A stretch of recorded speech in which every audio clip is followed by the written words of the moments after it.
What's going on, everybody? It's Comic Conversation Season 3, and we're about to drop it on you right now, the whole damn show. We get a lot to talk about, a lot to catch up on, and a lot to look forward to for 2018. So welcome back to the show. As usual, we have our illustrious panel here, and we have folks already in the chat. So I do want to shout out Iron Galactus, NLC Productions, and of course Comically Flawed is there as well. So as people come in and say hello, I'll give you some shout outs as well. So thanks for joining us. Thanks for coming back for the new year and the new season. A lot of fun here, a lot of stuff. If you guys don't know, if you're watching or listening to this later, I have the fun job of putting together all the topics throughout the week. And each week I have this point where I'm like, well, shoot, there wasn't much news. Like, what am I going to do? Like, how am I going to put the stuff together? But then all of a sudden, like, a whole ton of stuff drops. So what I do is I put the description so you guys can see what we're going to be talking about each episode in the description. But you'll notice, because there's some things that kind of dropped today that are not there. So we're going to cover some things. I'm sure you guys have heard some news. We're going to get to it, trust me. So let's go ahead and do a little bit of catch up here. Since it's been some time. Well, it feels like it's been time. I know we've done a couple movie reviews. We did the Justice League review, and then Chris and I did the Last Jedi Star Wars review a couple weeks back. But let's go ahead and kick it over to Boston Chris Comics. What's up? How you doing, man? Welcome back to season 3. I'm doing all right. I'm happy to be here. Just new year, new start to everything. So for me, I had the holidays and everything, and then so New Year's Day is my birthday, so I had that on top of everything else. So so it's a lot of things all at once. And for me, what I've been doing, just kind of got a couple of things, books and stuff like that, keeping up with that. Got my list together for next year, for this year, for what books I want to try to get and everything like that. And, other than that, just kind of hanging out, updating my channel a little bit, changed the name from Bloodshot 33, which was kind of causing a little bit of confusion. And just, going with Boston Chris Comics. So that's the name of my channel going forward. I like it. But other than that, just, same old, same old. Awesome. Glad to have you back. Thanks for coming back. All right, let's kick it over to Exile State Comics. Justin, how have you been? Good, man. Good, man. Having a good one. Glad to be back. Yeah, it feels... Oh, yeah. It feels like we've been gone for a while. Yeah, it really does. It really does. Yeah.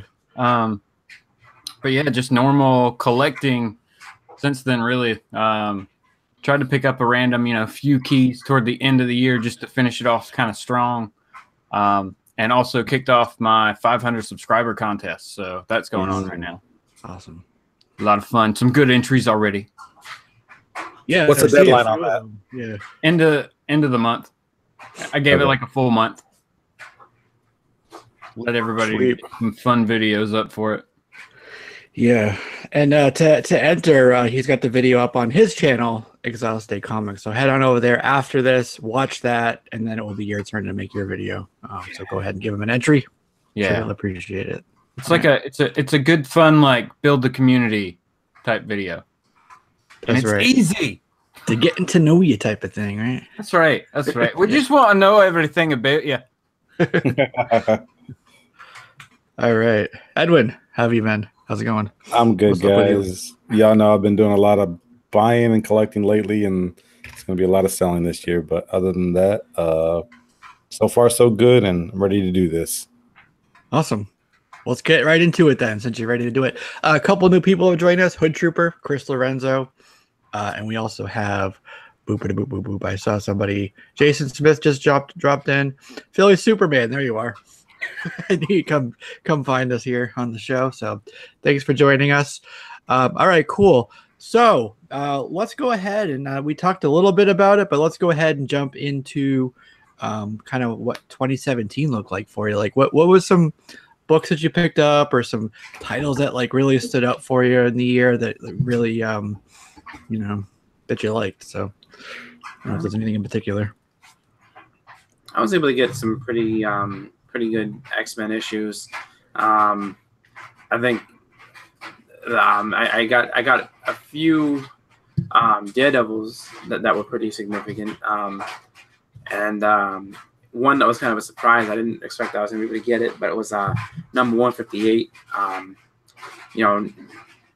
Pretty beat up copy, but still, it's just like that whole adage of low grade is better than no grade. And I think the book I was most excited to get, I pulled towards the very end of the year, and that was Silver Surfer number 3. And I had been just like chasing it for like the last 2 years, and just got a really good deal. A guy was just like, it was a buy it now or make an offer. So I was just like, all right, I made my offer. The guy accepted. I was just like in shock for a couple of seconds, like, what? Really? Yes, yeah. And then so like I was just happy to grab it. But nice.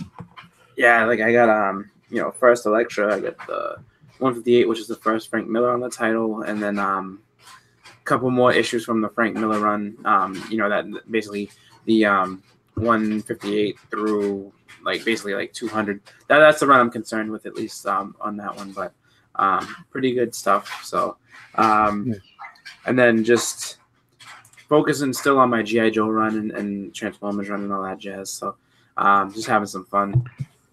Cool. Is that going to continue into 2018 for you, or yeah. I came across one. It's actually one that I wasn't. It's one that I never really knew about. I had seen the cover before, but I didn't know much about it.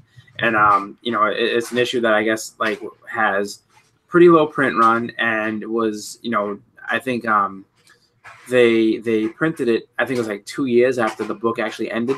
So it's the very, very last Marvel issue. And it's something, right? Like 222 or something. No. So the last Marvel issue that they printed. No, 155. Yeah, 155 is the last. So that's the last in that whole run. And then there's one other one. It's called G.I. Joe Special Number 1, and it's just an incredible cover. Like, and I guess it's like really rare, and it's just like, I just like I want to try to see if I can get it, but it's expensive. So it's going to take a while, but yeah, I'm still going to continue that on. I still have a lot of books to get on that G.I. Joe run. I have even more to get for the Transformers run, just because I focus so much on G.I. Joe that I kind of put Transformers to the side. But the good thing is that a lot of those you can pick up for not too much money. So I'm just going to try to just pick up these ones here and there when I can get it, and then just kind of I guess. Kind of just trying to focus on some of the runs I want to pick up. If I come across a key that's reasonably priced, absolutely, I'll pick it up. But if not, then I just do that, do those runs and kind of, just expand my library a little bit more. Hey, let me know what you need on those Transformers, because I got a lot of doubles, man. Yeah, I can send you a list. I have no problem with that. So are you doing just the Marvel, or are you going to go into IDW after that? So, okay. I have a couple of the Image. And I just recently started picking up the IDW, just because of the Lady Snake Eyes story that they're doing. I don't know how deep I want to go with that. I think for now it's just going to be just the Marvel. I'm not going to go too far in. Like with Transformers, I'm just doing just Marvel. I'm not worried about the IDW. But G.I. Joe, depends on what the stories are like. I might pick up a trade or two just to see the continuation of Real American Hero, like how it shapes up, and then decide from there. But I think that just taking down Marvel's run is going to be the number one for me. I'm probably not going to do like the special missions and all that type of stuff, but unless I come across a good deal for them. But other than that, though, I'm just trying to stick straight with the Marvel runs. So gotcha. Okay, cool. All right, let's kick it over to somebody else. Edwin. Save me for last. Not save me for last. Okay. All right, Justin. How was 2017 for you? His is so cool. He's got to go last. Oh, come on. No, I'm just playing. 2017 was good, man. It was good. I bought a whole bunch of books that I didn't plan on buying. I think that was the theme of the year. Oh, that looks pretty. I think I'll get that now. Happens to all of us. So that's It was up and down. I did a great job filling in a whole bunch of X-Men books, like going from a normal amount, which is just like a long box full of X-Men stuff, to like way more than that. So also got really good in some early Journey into Mysteries for my Thor runs. Same with everybody else, working on Daredevil, filling in that as I go.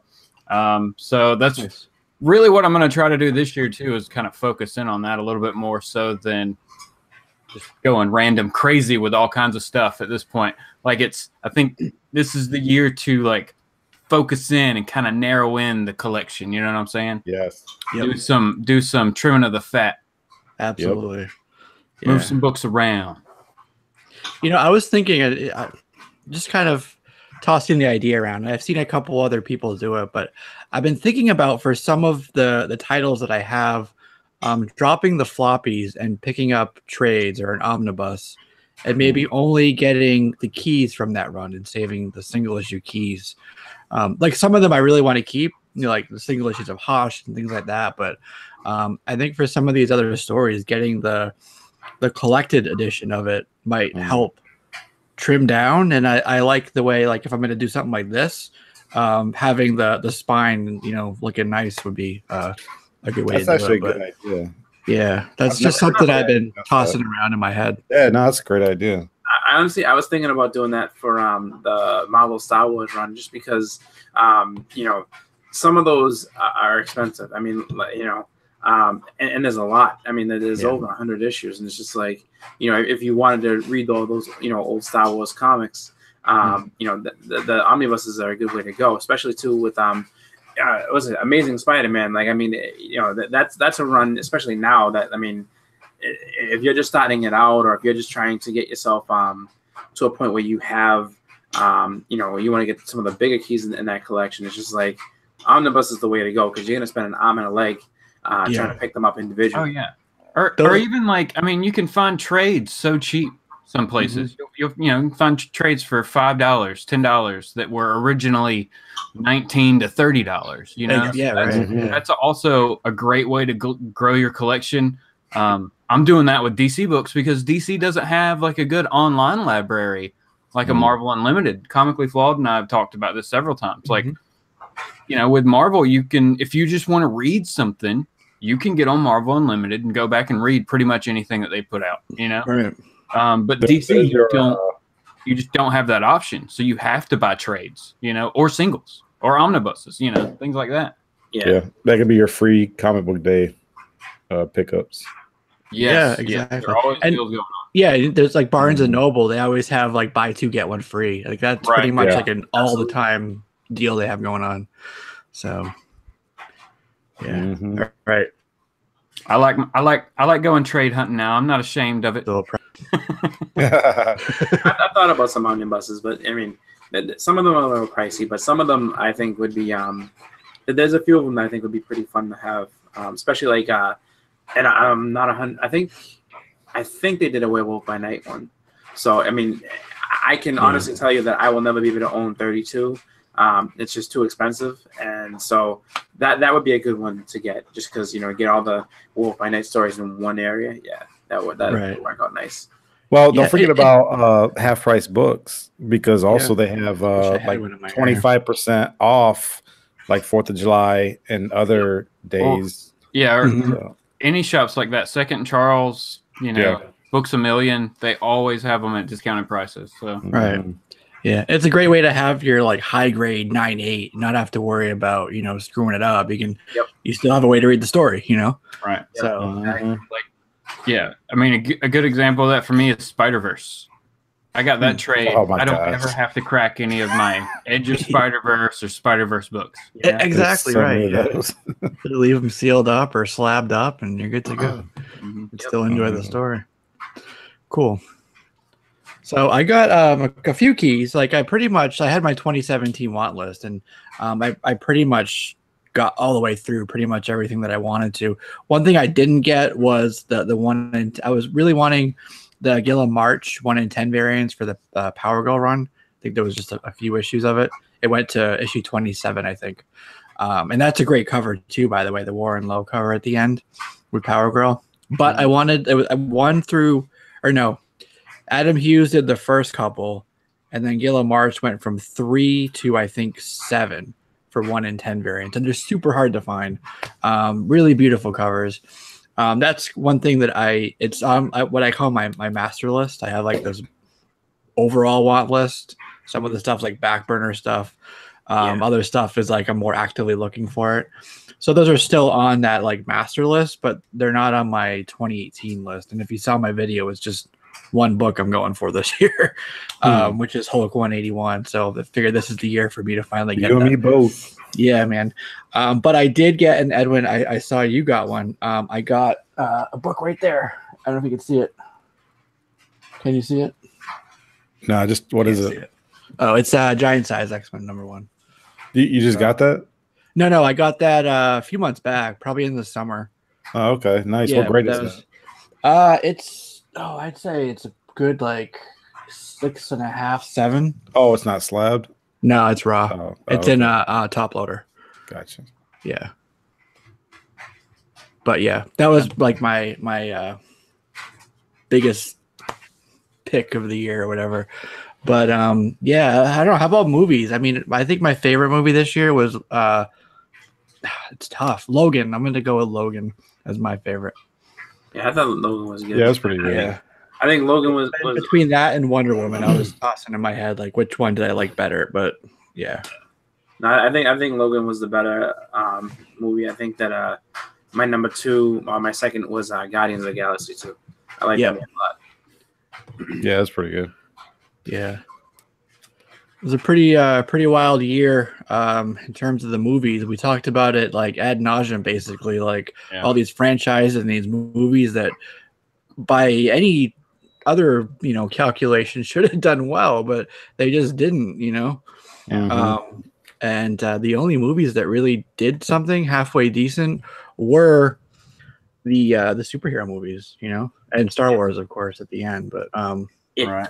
Well, comic movies. Let's say comic movies because that's a comic book, so it counts. But so tough year. But there was something that I did want to kind of run through, and I know that. Hold on. Let me show you what. Right. I'm getting ahead of myself. Yeah, I'm about to boost up your view count right here, man. Come on now. Do it. All right. So here's what I picked up. Some of these are going to be for sale or graded later, but this just kind of was a strong finish, as Justin said, to the 2017 year. Some of you guys have seen these. Actually, you guys are getting exclusive because some of these I didn't even showed yet on my channel. So let me go ahead and let me present myself. Yeah. Check this out. Daredevil #1. Nice. Nice. It's in a really, really rough. It's like a 0.5, maybe a 1.0, but I doubt it. I don't think I'll get it graded. I don't really know what I'm going to do yet. Then I picked this up, First Loki, Journey into Mystery 85. It's in a low grade. The spine it's really brittle. So it's a book like we talked about Jesse in the past with the first Mr. Freeze. It's just so brittle you just want to slab it and not read just it. preserve it. Yeah. That's what, third Hulk? Is that right? That's what that is? Well, I think Justin, you would know. What? Which one is that? 85? 85. Yeah, Hulk's not in that one. No, Thor. Yeah, Thor. Yeah. Did I say Hulk? Sorry. Yeah. Oh, that's the third appearance of the Thor? Yes. 83 is the first. Oh, nice. Cool. So beans. That 85 is like the first appearance of Asgard and something else. I remember reading that in the one of the banners of the CGC books. I picked this up right here because of all the nice Fantastic Four talk. Kind of had to grab it once I saw it. A little bit more than I want to pay for it, but guys, let me just say this. Don't put your money on X-Men. That's just what I have. Please don't let the prices go down. Yeah, right. Put your money on Fantastic Four, guys. I'm telling you, you need to get your first appearance at Galactus, Silver Surfer, Fantastic Four. That's what I'll be putting my money on right now. So everybody just go watch Comically Flawed's 2018 list and just copy it, and that's what we're gonna do. Hey, if that's what he's got, then we might need to copy it. Yeah. I found one of these. Oh, nice. Yeah, it's in pretty rough shape. It's after a press, it might be between a 4 and a 5. Yeah, I mean, if you don't want it, if that's too low of a grade for you, go ahead and send it over here. I'll tell you what, hey, God has been good this year, man. Like, look at what I paid for it. I don't know if you guys can see that. No, I only see 4 digits. I don't like that. I know, right? I see 2 digits and a decimal point, and then 2 digits. $60. $60. What in the? There's one of the shops because it was rough. Yeah, it was rough, and the guy didn't really. He was. Let's just say this. He was using Overstreet to price books. Okay, so he wasn't going using off old GPA or eBay or nothing like that. Yeah, and then I got this right here, second appearance of the X-Men, which I'd wanted before I got this next book I'm about to show. I came across this, happy to have it, and then I came across this, had to get it, had to just steal it, grab it. So, but as you guys can see right here, he's dropping all these X-Men books after he says, "Don't go after X-Men." Don't go after What are you doing? No, I got this at a really good price. Yeah. I got this at a. Let's just say this, guys. Even if this was like retail, I mean, come on, how often do you come across these books? Yeah, no, right. And even if they're in low grade, you can use them to trade up or something like that at some point. Oh yeah, absolutely.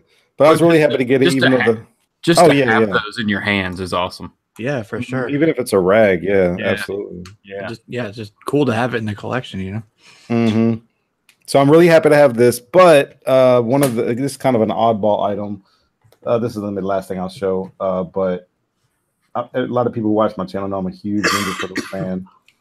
And if you're into original art, really, I've learned over the past years that really the time to buy all this stuff, any original art, really from the dealer or the person, the artist himself, is toward the end of the year, because a lot of them have ridiculously awesome sales, like from Black Friday on, and especially the closer you get to the Christmas season. So, Mateus Santaluco, who is the current Teenage Mutant Ninja Turtle artist, had his art for sale, and I went ahead and purchased my first ever cover. I got this right here. Oh wow. Nice. It's TMNT number 26, I think. It's the City Fall storyline. It's like part 2 or 3, I can't remember.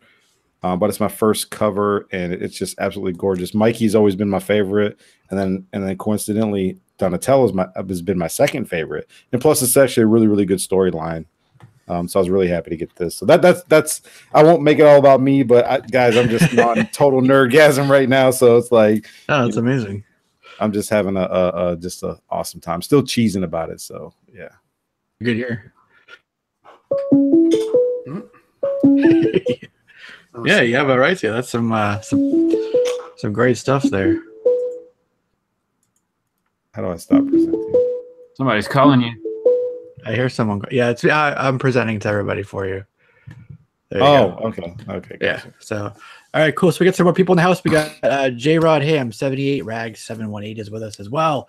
Brian B is here as well. Thank you, Brian B, for joining us. Also, we have a few other folks. Blast it or stash it. Is it Huey or is it Gramps? We don't know. Or maybe we do, but they're being coy about it. Unknown. Tell us who you are. All right. And AG Surfer just popped in as well. So cool. Got some good folks in the house here. So I wanted to, since we're talking about 2017, just kind of recap the big two. And the way for me to do it best is to quote the Hollywood Reporter. Are you guys familiar with Hollywood Reporter, right? Great website. A lot of news, breaking news. And, it's one of the sites that other comic sites get their news from, if that makes sense. Like, it breaks to Hollywood Reporter and then they kind of like redo it. Anyways, they did a really great recap of like the year for Marvel. And it was basically Philly Superman did a great job of breaking it down as well on Comic Frontline on Wednesday. I think it was earlier in the week. So basically, it was a really, really bad PR nightmare for Marvel all the way through the year. And it started in January. If you remember, January is when they said that they were going to be changing the digital code policy. Remember, they had the ones where they said it wouldn't be the book that you have. You're going to get like 3 titles of whatever they select. So it's going to be like, So, and then everybody complained about it. So then they said, okay, we're going to change that. That started in January. And then skip to March. We had Axel Alonso talking about hyping artists, all that they want. And he said that artists, other than a couple like Oliver Copel, who's doing Batman right now, by the way, but also Steve McNiven, he mentioned that they don't really move the needle, is what he said. And that was one of the things actually that prompted DC to really highlight their artists. And if you notice, I don't know if they're still doing it, but at least for a couple issues, I haven't paid attention much. I don't have a book around it. Anyways, they put the artist first. So they were really trying to be like, no, Marvel, you're wrong. You know, artists are, great. They're important to the story. They're integral to that reaction, that interaction to what makes it work so well. In the same month, they had the senior vice president of sales. His name is David Gabriel. He was talking. They had one of the summits, and he was talking about diversity. And he was the one, if you remember, I'm sure you will. He said, "What we heard was that people don't want any more diversity." Yeah, and it went on from there. But he just was it was a nightmare for him. Yeah. Yeah. You remember that? Oh yeah, no, that's when you realize you have the wrong people at the top. It's just like, exactly. Not be talking like, yeah. And then April, if you remember, we had a show on it, and I kind of used a few choice words. I was a little heated, but that's when Arjun Saif was putting in those words into X-Men Gold, right? So we talked about that on the show. Yep. God, and I said I'm not reading X-Men Gold at all, and I still haven't read it. I feel bad for the rest of the creative team, I guess. Yeah, that they had to suffer because of him, but I feel like I had to stick to my guns on that. It got better, but that was bad. That was pretty bad. I don't think he's gotten any work since then. I don't know if I've seen his name. He was blacklisted. Cut ties with him. Yeah, and he basically sent out a tweet trying to apologize and like, "Oh, my career is effectively over as of this," and I basically it was a really, really, really lame apology. I mean, it wasn't really an apology at all. He was more or less saying that he did what he did and he has his beliefs and people need to understand that. And, he ruined his career over this and didn't think it was going to happen. It's just like, dude, no. Yeah. So, you know what you did and you need to own up to it. I mean, and he kind of did, but he was also like, but look at the expense that came to me. It's just like, no shit. He was a little didn't take it as seriously as he should have. The severity of what he did. Jay hit it right on it in the comments too. The editor on that book needed to have been go, demoted, something, because you let that get through. You weren't paying attention. Well, the only reason research what you were looking at anyway. Yeah, the way it came through too was that it was. I remember seeing the article on it. Someone from Facebook messaged the editor and was just like, "Hey man, do you know what this thing is that he's putting in here? Because it's pretty bad." And then the guy's like, "Oh, I have no idea. What does it mean?" He's like, "Well, I'm from the Philippines. I'm telling you, this is not good. This is hateful stuff he's putting in there." And he's like, "Well, really?" And then he told them all about it. And the guy's like, "Oh!" And then that's what prompted the whole "Oh, we don't like this guy anymore." It's just like, but you're right. I mean that guy, I mean, I understand how some things might go by and might not make too much sense. When it's this different cultures and stuff like that, but. It's just like, there's been at least could take a little bit of a good, better look at that type of stuff. So there's been things that have slipped through in the past, like middle fingers and penises and things like that. But this is a little bit different than that. So in my opinion, Speaking of hate, skip forward a month into May 2017. That's when we started learning about Secret Empire, Hydra Cap. You know, the big turn there for, you know, fascism and like what the hell are they doing, you know, and Nick Spencer and all this. Let the story play out, please. Yeah, exactly. It was, they were like begging people to like continue reading it. It's like, please. But then in June, they announced this big industry changing thing. Oh my God, everything's going to be so different after this. We're going to just blow your minds with Marvel Legacy. And what was it? Just some renumbering. Yep. That's basically it, right? Yeah, one shot, a little bit of renumbering. And with the renumbering, there was so much math that didn't quite add up, like especially with, I think Thor was one of the books where it's like, like you would include some things, like some of those team books, like the journeys and things like that, the 2-in-1s, but on other ones you wouldn't. So there was really some like lack of consistency there. And that was pretty much a nightmare for them, having to re-explain it and then go back and renumber things, you know, and be like, whoops, we should add this. And like, you know, trying to make like the 800s and the 700s work, just it was a mess for them. Yep. But then also they finally got into the next month, the ordering, right? We got to see all of the stipulations that they had to go, the retailers had to go through. You know, you had to I remember that do 150 or 200% of the previous order. Exactly, for the lenticulars, like to unlock those. So they jumped through all those hoops. Some of them did it. Some good, smart ideas for. I know that one shop that I really like, actually, down the street from me, Phil's Comic Shop is called.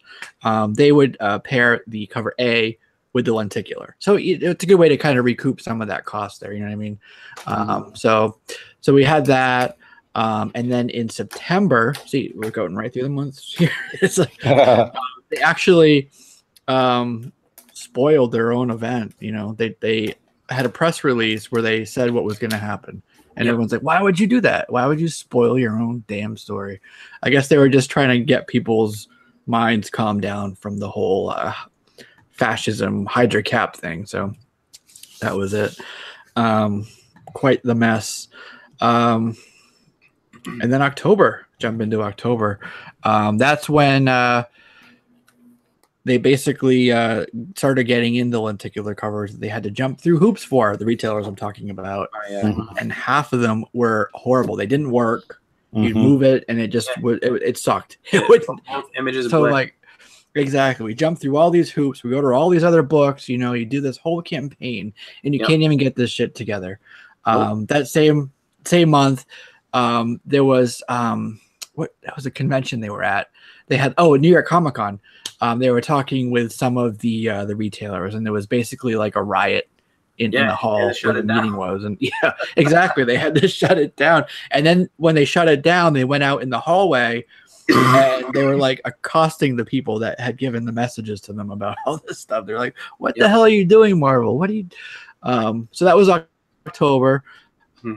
November, when we get news that Brian Michael Bendis is leaving. It's arguably one of their biggest names in their stable, right? So he was there for about 2 decades, actually. So he's jumping across the pond.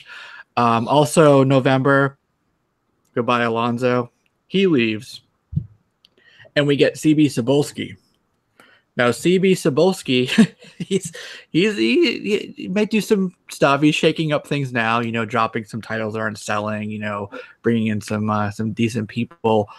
But he had his own controversy. He went by Akira Yoshida for a while. He was pretending to be a Japanese writer. Not Japanese. So, yeah. It was, I don't know what he was thinking. But I guess he had lied about it for a while. So that was November. And then, get to the end of the year.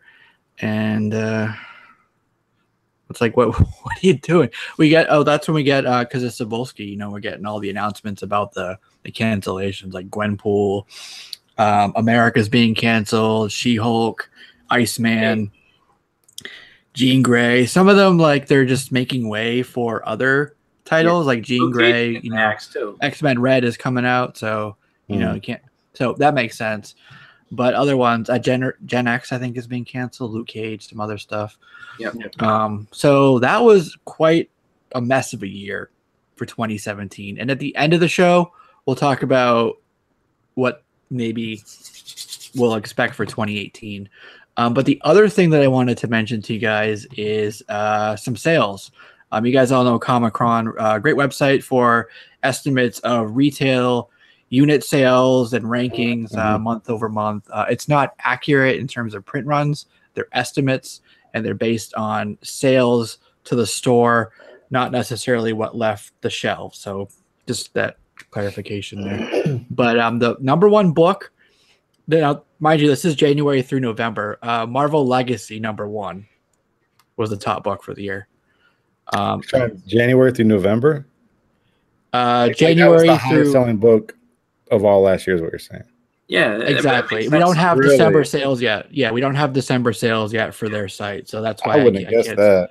Yeah. No. So Marvel Legacy #1 it makes by about 25,000 units. Yeah, it makes sense just for the fact that that was a big book that they were pushing. That was the one that everybody wanted, and then Wolverine comes back in that, or at least it's innuendo that Wolverine is coming back in that book. So yeah, like that makes sense why it did such big numbers. Yeah, but exactly. it was built on the hopes of us getting something back. Like the hope was that it was going to be like DC Rebirth, you know. Yeah, I understand. I just think that I'm not saying that they executed it well. I'm just saying it makes sense why it did well. They kind of got everybody to get on board and like, all right, let's see what we got. And all of a sudden, people are like, I feel like there's supposed to be more in there. Where's everything else? I mean, it feels like I feel like my shop still has a ton of those sitting on the shelf. Oh, all the my shop, all the Lynn tickets is still sitting there. Yeah, I've seen some of the I think. You know what really helps Marvel sales, and Brian B said it here in 2017, arguably, and I think actually Tim said it on his show, TiVo.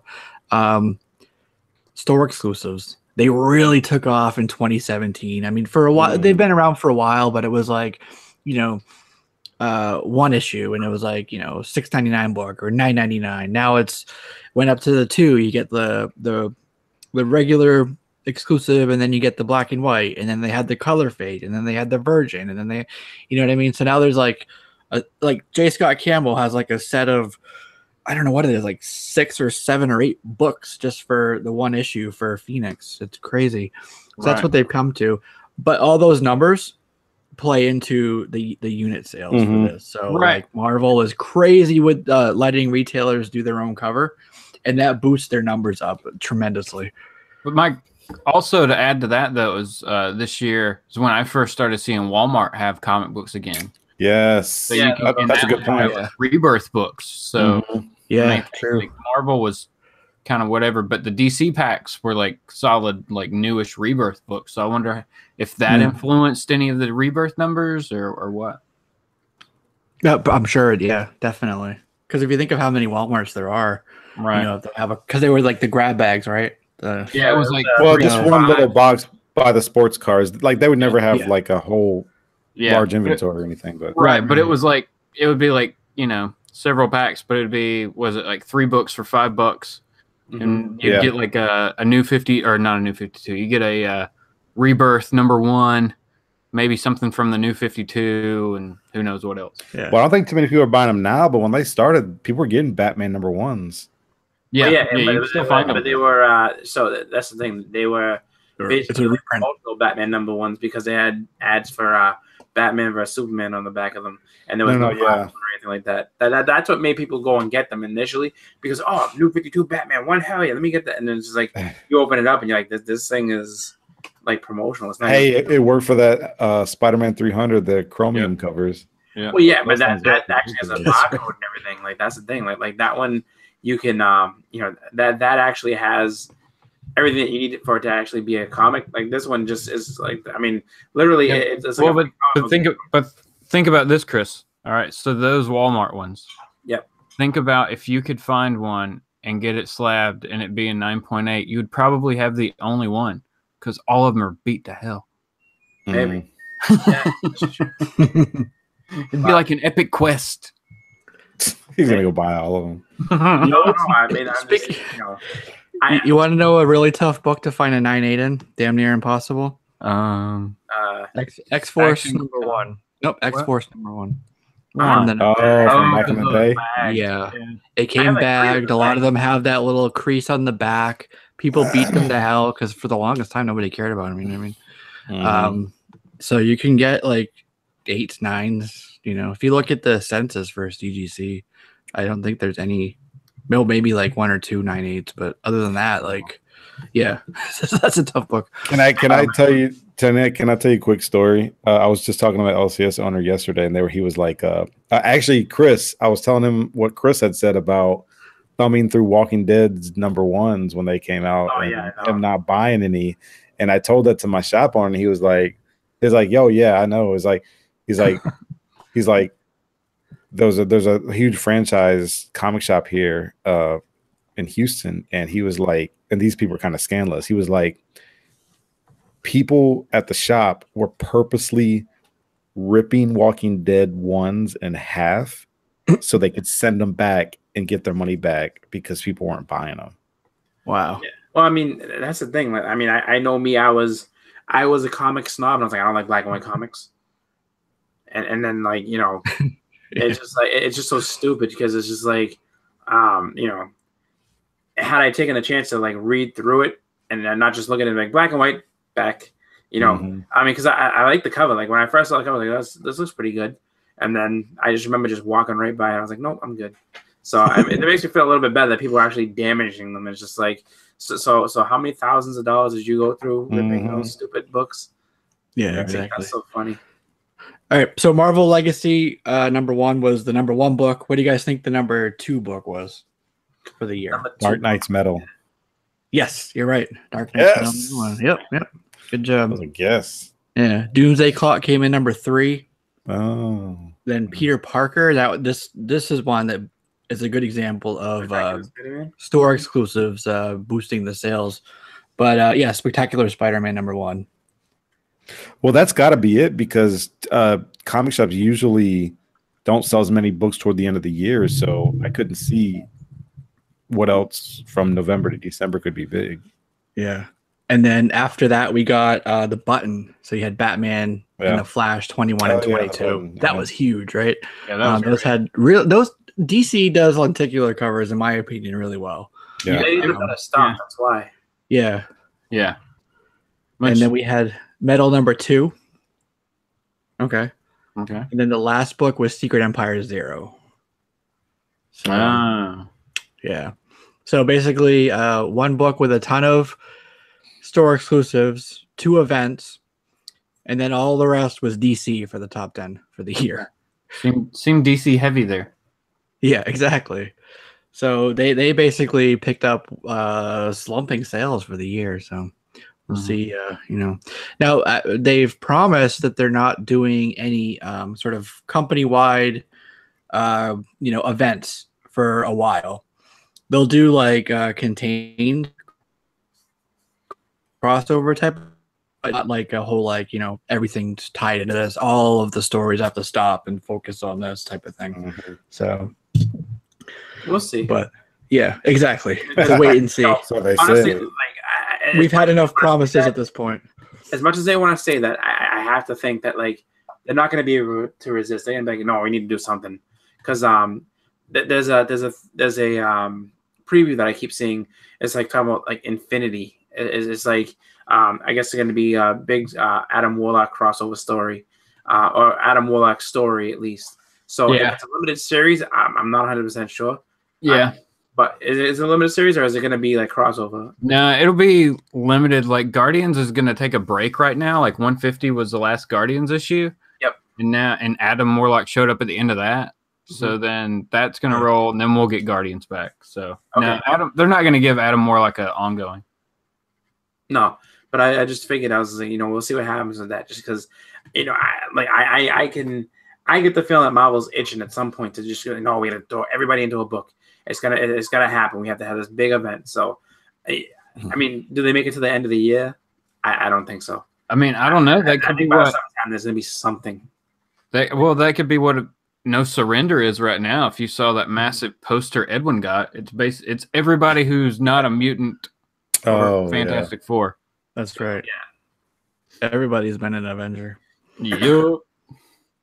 Yeah. I didn't know that Beast was an Avenger. That was kind of weird to see him in there. Oh yeah. Oh, yeah. Yep, he was an Avenger. Yeah, absolutely. All right. So one of the things that we did towards the end of the year was a review, right? Chris and I did that for The Last Jedi. Yep. And it's interesting. You know, we've heard news, of course. You know, every year we're going to get a Star Wars movie, right? It's whether it's going to be like the main. I guess I'll just say Skywalker Saga because that's the main ones, and then we have the kind of like the what's the word I'm looking for? It starts with an A. Oh my god. Anyways, the one-off stories. What's the word I'm looking for? Oh, it's going to come to me randomly. But we're getting in just a couple of months Solo, a Star Wars story. Yep. So I think it's really interesting that they have May actually. It's December and then into May we're already getting another Star Wars film. And interestingly, that's the same month that Infinity War comes out. Oh, wow. So those two movies are going to be kind of like, I don't know if they're going to compete against each other or how they'll affect each other's sales, if at all. But it's an interesting strategy, interesting anthology. Thank you. Well, you talked about this last year because didn't Pirates of the Caribbean go up against another Disney product last year? Yeah, it did. Pirates is kind of a falling apart franchise. Pirates was all done. It was basically a reboot of the entire thing. So they weren't worried if it made a lot of money or not. The thing being, though, is just that, you know, I think that for the public eye and everything like that, they're going to want to have that do well. So I'm not sure which one's coming out. I want to say Infinity War comes out in the beginning of the month. Mm-hmm. So what are they just thinking? The more Disney movies that are out there, the more money they'll make, regardless of who goes to see what? Depends. Well, the thing with this movie, though, is there's not very good press about it. And a lot of people are anticipating this to, air quotes, flop. Yep. You know, it's an unrecognizable cast. It's, I don't know. It's not. I think they should have done, pretty much any other of these anthological films before this one. You know, like the Boba Fett one, even the Yoda one. Do the Mace Windu one. Do anything but this right now? Yeah, I don't think they need this. I agree. I think that they should have done some other smaller scale story to touch one of the basically the big three in the Star Wars universe. It is not a good idea. It's just one of those things where I think that. You can't really mess with those ones just yet. You're still in the filling out process of these Star Wars stories. People liked Rogue One, but then if you have a flop to follow that up, then you got to scramble to make sure that the next one's good. Because if you have two flops in a row, then you pretty much screwed your whole one movie for the rest of eternity type thing that they're trying to make happen. So. Yeah. I don't know. Beyond the Blast Doors is here. Thank you for joining us, man.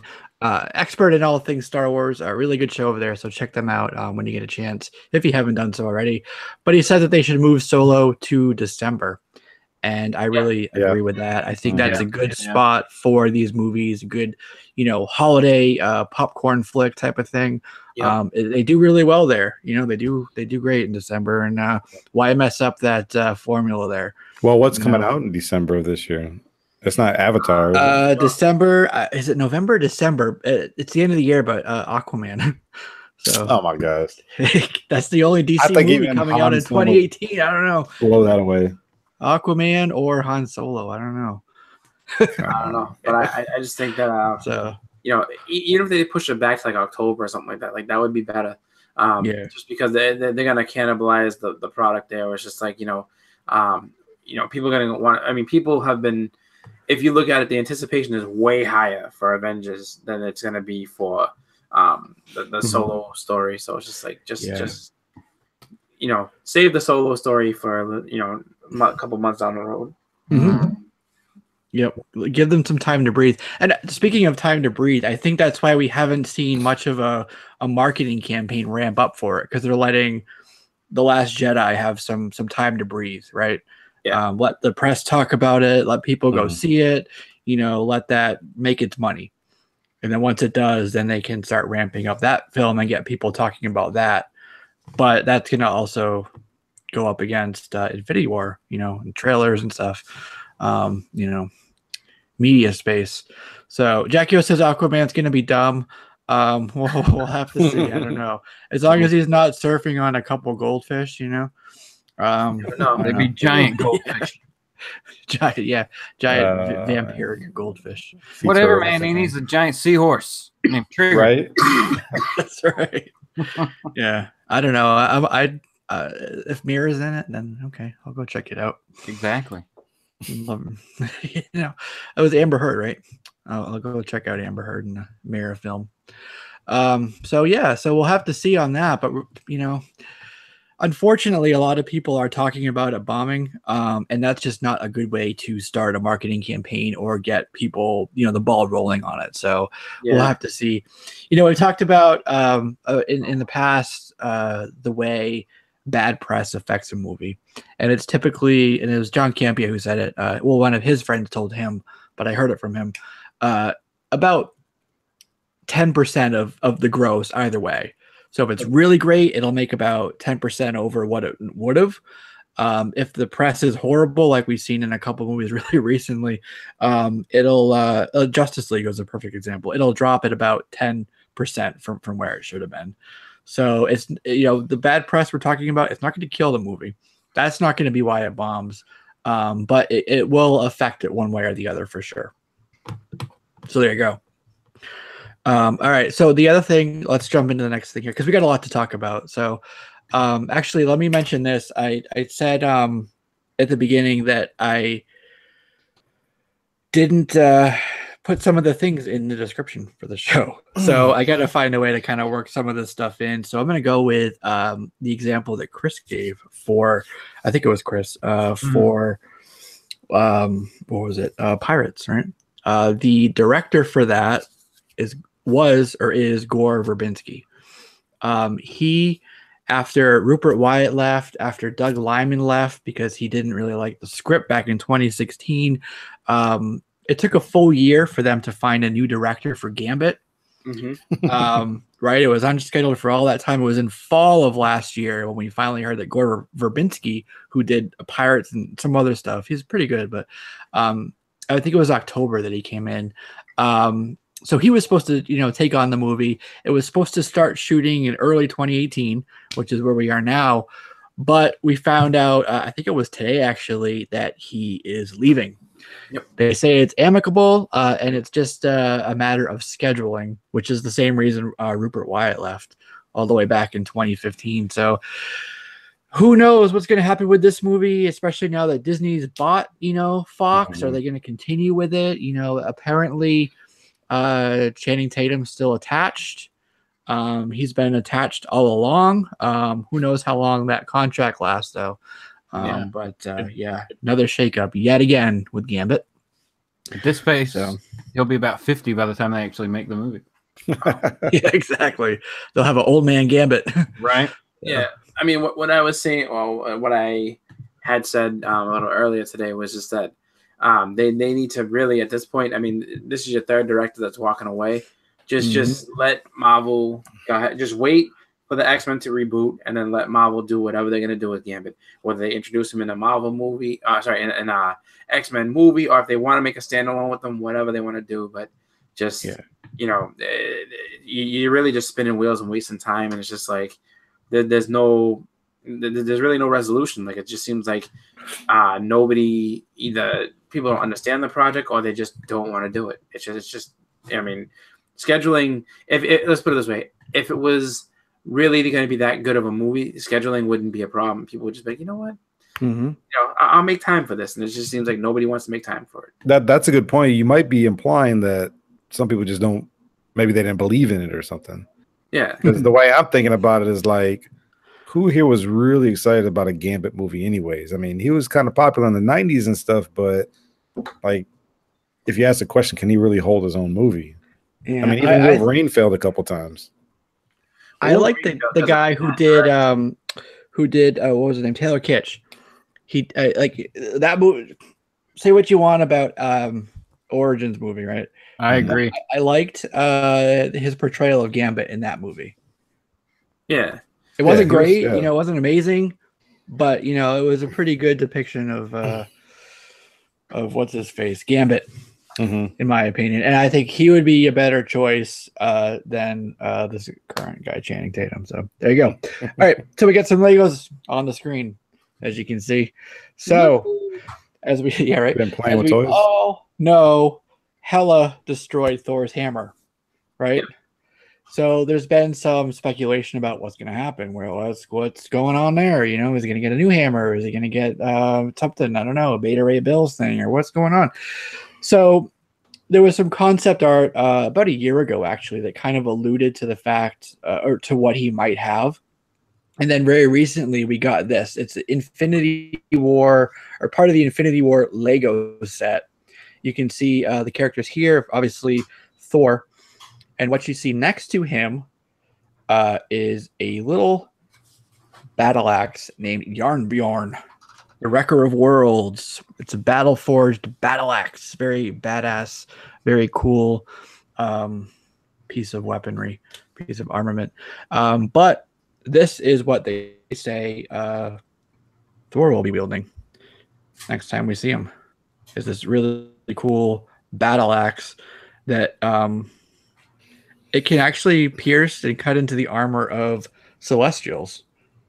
So that would kind of tie into, if you know Thanos' backstory, you know, his way to kind of like maybe cut into Thanos a little bit, because, you know, so I think it's pretty interesting that we might see him with an axe. What do you guys think? I mean, Yeah, pretty I cool. mean, Yeah. well, I mean, Jarnbjorn was what Thor had when he was young, before he was worthy to pick up Mjolnir. So it makes sense that they would kind of go back to that and give him a different weapon. Now it's going to be cool to see what he makes it out of, or what it's actually forged out of. And we get the illusion there, or they allude to there, that the actual handle and everything is going to be made from wood from Groot. Oh, yeah. That's why he's next to him in the same color. Right. Right. Yeah, because if they went with the backstory, they'd have to bring in the dwarves and stuff, right? Well, and that's what if you take a look at the Thor scenes from the Infinity War trailer, you actually do get to see that it looks like Thor and Rocket and Groot are going to be going off on a side mission to build Jarnbjorn, and it looks like they're in some forge. So I don't know if they go to where the trolls were to actually to forge it or what, you know. But yeah, it looks like that's what's going to happen. So I'm pumped to see that. Yeah, that'll be really cool. Did you see the concept art? Yes. With them? Yeah, that looks pretty cool too. So,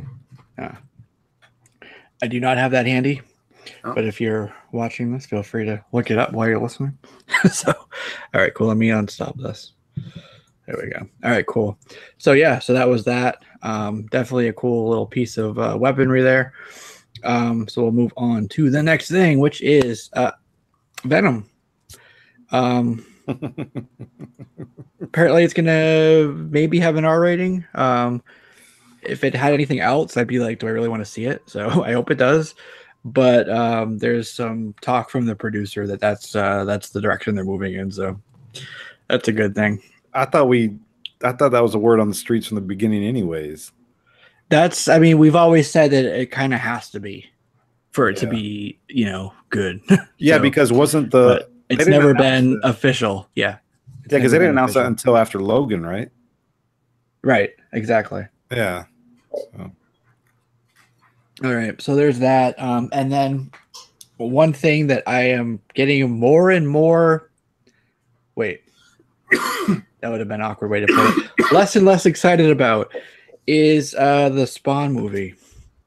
I'm really getting kind of like disappointed in it, and you know, but you know, so it's going to be it's going to be the low budget Blumhouse. We've all talked about that. But when they said that he's just going to be in the peripheries, you know, he's not really going to be, you know, in the face, like center shot. What do they call it? There's a word for it. On scene. Mise en scene, something like that. He's just going to be just in the shadows. And now we're learning that he's not even going to talk. So Yeah, so I don't know what this movie's going to turn out to be, but it's just not getting me pumped for it. I don't know about you guys, but I just I don't know. I feel like Tom I don't know. McFarlane doesn't know what he wants it to be anymore. He's just kind of. Yeah. It makes me wonder, like, you know, where is he going with it? Like, what is? I mean, yeah, it almost seems like he really thinks that it's going to be that successful that he's going to have a couple of sequels with it, so he can be like, okay, here's this this non-verbal, shadowy Spawn, and then in the next movie we'll get him to talk, and then in the next movie, like, he'll, it's just like, it's just strange. Like, you can't really sit there and expect people to, you can't call a movie Spawn and all of a sudden just have them kind of just hang back and not do anything. Like, people are going there to see it for that character. So, I don't know. I mean, and from everything, I mean, he was so vocal about it in the very beginning. When he's like, I got the pages, I got this, I know what I'm doing. It's going to be great. And now it's just like, it's like he's gone like almost radio silent with this. It's just like rumors, like little rumor here, little rumor there, but it's not coming from him directly. So I think that people are probably stepping in and telling him like you get it. This is what we need to do with this. Like, this is how it's going to go. So who knows? I just kind of I'm with you guys. I'm not really excited anymore fully to see it. I'm kind of curious to hear an actual real solid statement as to like what it's going to be. Well, let's look at this. Go back to the beginning of McFarlane when he first came out with Spawn. He just got off Marvel Comics, Spider-Man. It had a very comic booky feel to the character, bright colors, awesome artwork. The story was pretty good, but as far as McFarlane as a writer, that's debatable. But if you look at how it's evolved since then, it's only just gotten darker. And because if you know how McFarlane thinks, he just thinks dark. I always called him like the Stephen King of comic books, and it's just kind of downgraded in my opinion, because sales from when Spawn started had been in the millions, and now I think it's like, I don't even think it's crossing like the 20,000, 26,000. There's reasons for that though, just because it's kind of like a lot of the reasons why his sales dropped is because of all the delays with that book. So I remember being a fan of the book and wanting to get it. I mean, if you couldn't go from month to month and know that you were going to get a Spawn book. So it's pretty consistent now. People aren't digging. Whoever the new artist is, people are not really liking that style. Exactly. Well, it was Jarnbjorn Maya for a while. No, he was there for like a cup of coffee, but the artist is Simon Szymon Kudransky. Oh, Kudransky, yeah. I think he's Filipino or something like that. He actually worked with Aftershock on Black Eyed Kids. I think he did. Yeah, I think you're right. Yeah. Right? So very dark, very like gritty, like not very photorealistic or detailed. Yeah, fans don't want that stuff. And man, I'm telling you, man, when Greg Capullo was the next best thing, and he did get a lot better as he drew Spawn. But once he left, man, because obviously he didn't want to do it no more. Spawn just went to something else. And the point that I'm making here is that you're seeing Spawn where McFarlane is at with the character now and trying to make a movie out of that, versus if you go back to the original Spawn movie that came out in the 90s, that kind of paralleled a little bit with the whole comic bookiness of the character in the comic books in the 90s. Yeah, but it's probably gonna be better than what we're gonna get. Gomez said bring back Capullo. I wish they would. I mean, I like that era of Spawn. Probably bring back Capullo. I'm not gonna bring him back for an issue though. Nah. But the thing tied up with other projects. Like I was saying, like those delays used to kill that book all the time, and that's what I think drove a lot of people away. And it's just like, that's why you have guys like Capullo and stuff leaving, because it's just like, why should I stick around when there's delays and the book's not selling as hot as it used to and all the rest. But I mean, also too, you have to look at Image as a whole. I mean, there's been a lot of other big books that have come out from Image that really took over Spawn's thunder because of delays and other things. So it's just like, I mean, Spawn really has to play catch up to kind of come back to being that top book for Image. Yeah. I just wish McFarlane would write his own damn book again or draw his own damn book. Yeah. You know, Well, he still that would- writes it and Yeah. edits it at the least, but He's too focused on his toy arm.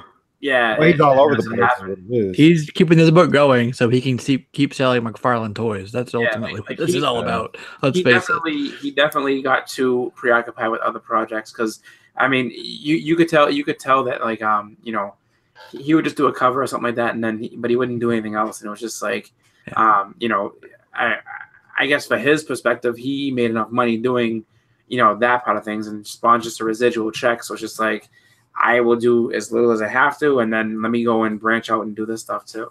So Yeah. All right. So I think we're all in agreement there. Yeah. Kind of hesitant about this movie, and the more news we hear, we're just kind of like, well. The more I see. hear about it, the more it sounds like it's just like direct to DVD type. Exactly. Yeah, exactly. Right? Netflix Exactly. series. It's like you'll have to find it in a dollar bin one day. Like you'll never actually hear about the release. You know? They got those $4.99 bins at Walmart or Best Buy. You'll find it in there one day. No. Yeah. So, okay. So talking about things that maybe are not the best choice for the movies. Apparently Lindsay Lohan is lobbying to play Batgirl. She wants everybody to reach out to Joss Whedon and say, "Hey, make me Batgirl." So that's just because she I needs don't money. yeah, she needs some money for drugs. Yeah, I mean, she did I needs say to that? Or for whatever she needs. It doesn't matter what. Just get counseled or something. Shrink. nah. Yeah, exactly. She literally just she's a cash grab. Like, listen, I need this money and back out. I can only just imagine what kind of back out she would be. Just A horrible one strung out. Well, I exactly. think Just like, that Joss, it's a fun, so I'll paraphrase, but he basically said that he doesn't want like a well-known actress. He wants to find somebody that's kind of unknown for it. So I don't know if she has a very good chance, but there's other names being passed around like Haley Steinfeld, Chloe Bennett's another one. And believe it or not, they're talking about Rosario Dawson, Night Nurse. Dawson. She's like that would be like that woman maybe. Evelyn Reyes, she's supposed to be in, and this is a good lead-in, in the New Mutants movie, which we found out today was pushed back from April of this year all the way to 2019. Apparently they did like a screening on the lot for some of the execs or some folks, and it wasn't scary enough, so they got to go back and do some reshoots. And then other people are speculating that they're trying to work in maybe some MCU stuff with it as well. But I was like, man, that was one of my most anticipated movies of the year. Pushing that shit back on me. That's not cool. That's weird. Yeah. Not dark family enough. friendly. If it's dark at all, it's darker than any other superhero movie we've got. You know? Yeah. I like the two comments by Philly Superman put #NoHand, and then Biggie said Rosario Dawson, you mean Bat Grandma? That would be fun. Exactly. So here's the thing. Deadpool 2, so the three movies. So we already talked about one. So Deadpool 2 moved up 2 weeks. So it was originally for June 1st. Yep. They pushed it up to May 18th. Of this year? Right. So there's going to be that's Solo, Deadpool 2, Avengers. There's your May. So Avengers at the end of the month. Wow. Yeah. All right. New Mutants moved from April to February 22nd of 2019. And then Gambit, because of Verbinski leaving and more delays, whatever. That's gone from February. They pushed it back a few months to June of 2019, and I'm sure they'll push it again. But that's where they're at right now in that movie. Cool. So, yeah, Rosario Dawson is a gilf to me. Okay, Jason Smith. It's like he came out the cut. He was just like a guano woman or something. Yeah. So I don't know. There's some good in terms of physicality and looks actresses that would really fit the part, but we'll have to see. Redbeard says Karen Gillan would be a good Batgirl. Right. She was, as he says, she was Nebula. Scottish Batgirl. I'd be down for that. Yeah. No, Joker. No, I can't do it. Scottish accent. All right, cool. So there's that. We'll move on. We don't want to dwell on Lilo too much. No. Next thing we got actually is what? Help me out. We got toys. Huh? The Toys That Made Us. Right. So I don't know if you guys all saw this documentary on Netflix. It's pretty cool. There's a few episodes, I think like 7 or 8, and each one focuses on one product line. So they had like the Star Wars 4. Okay. So there was Star Wars toys, there was He-Man, G.I. Joe, Barbie.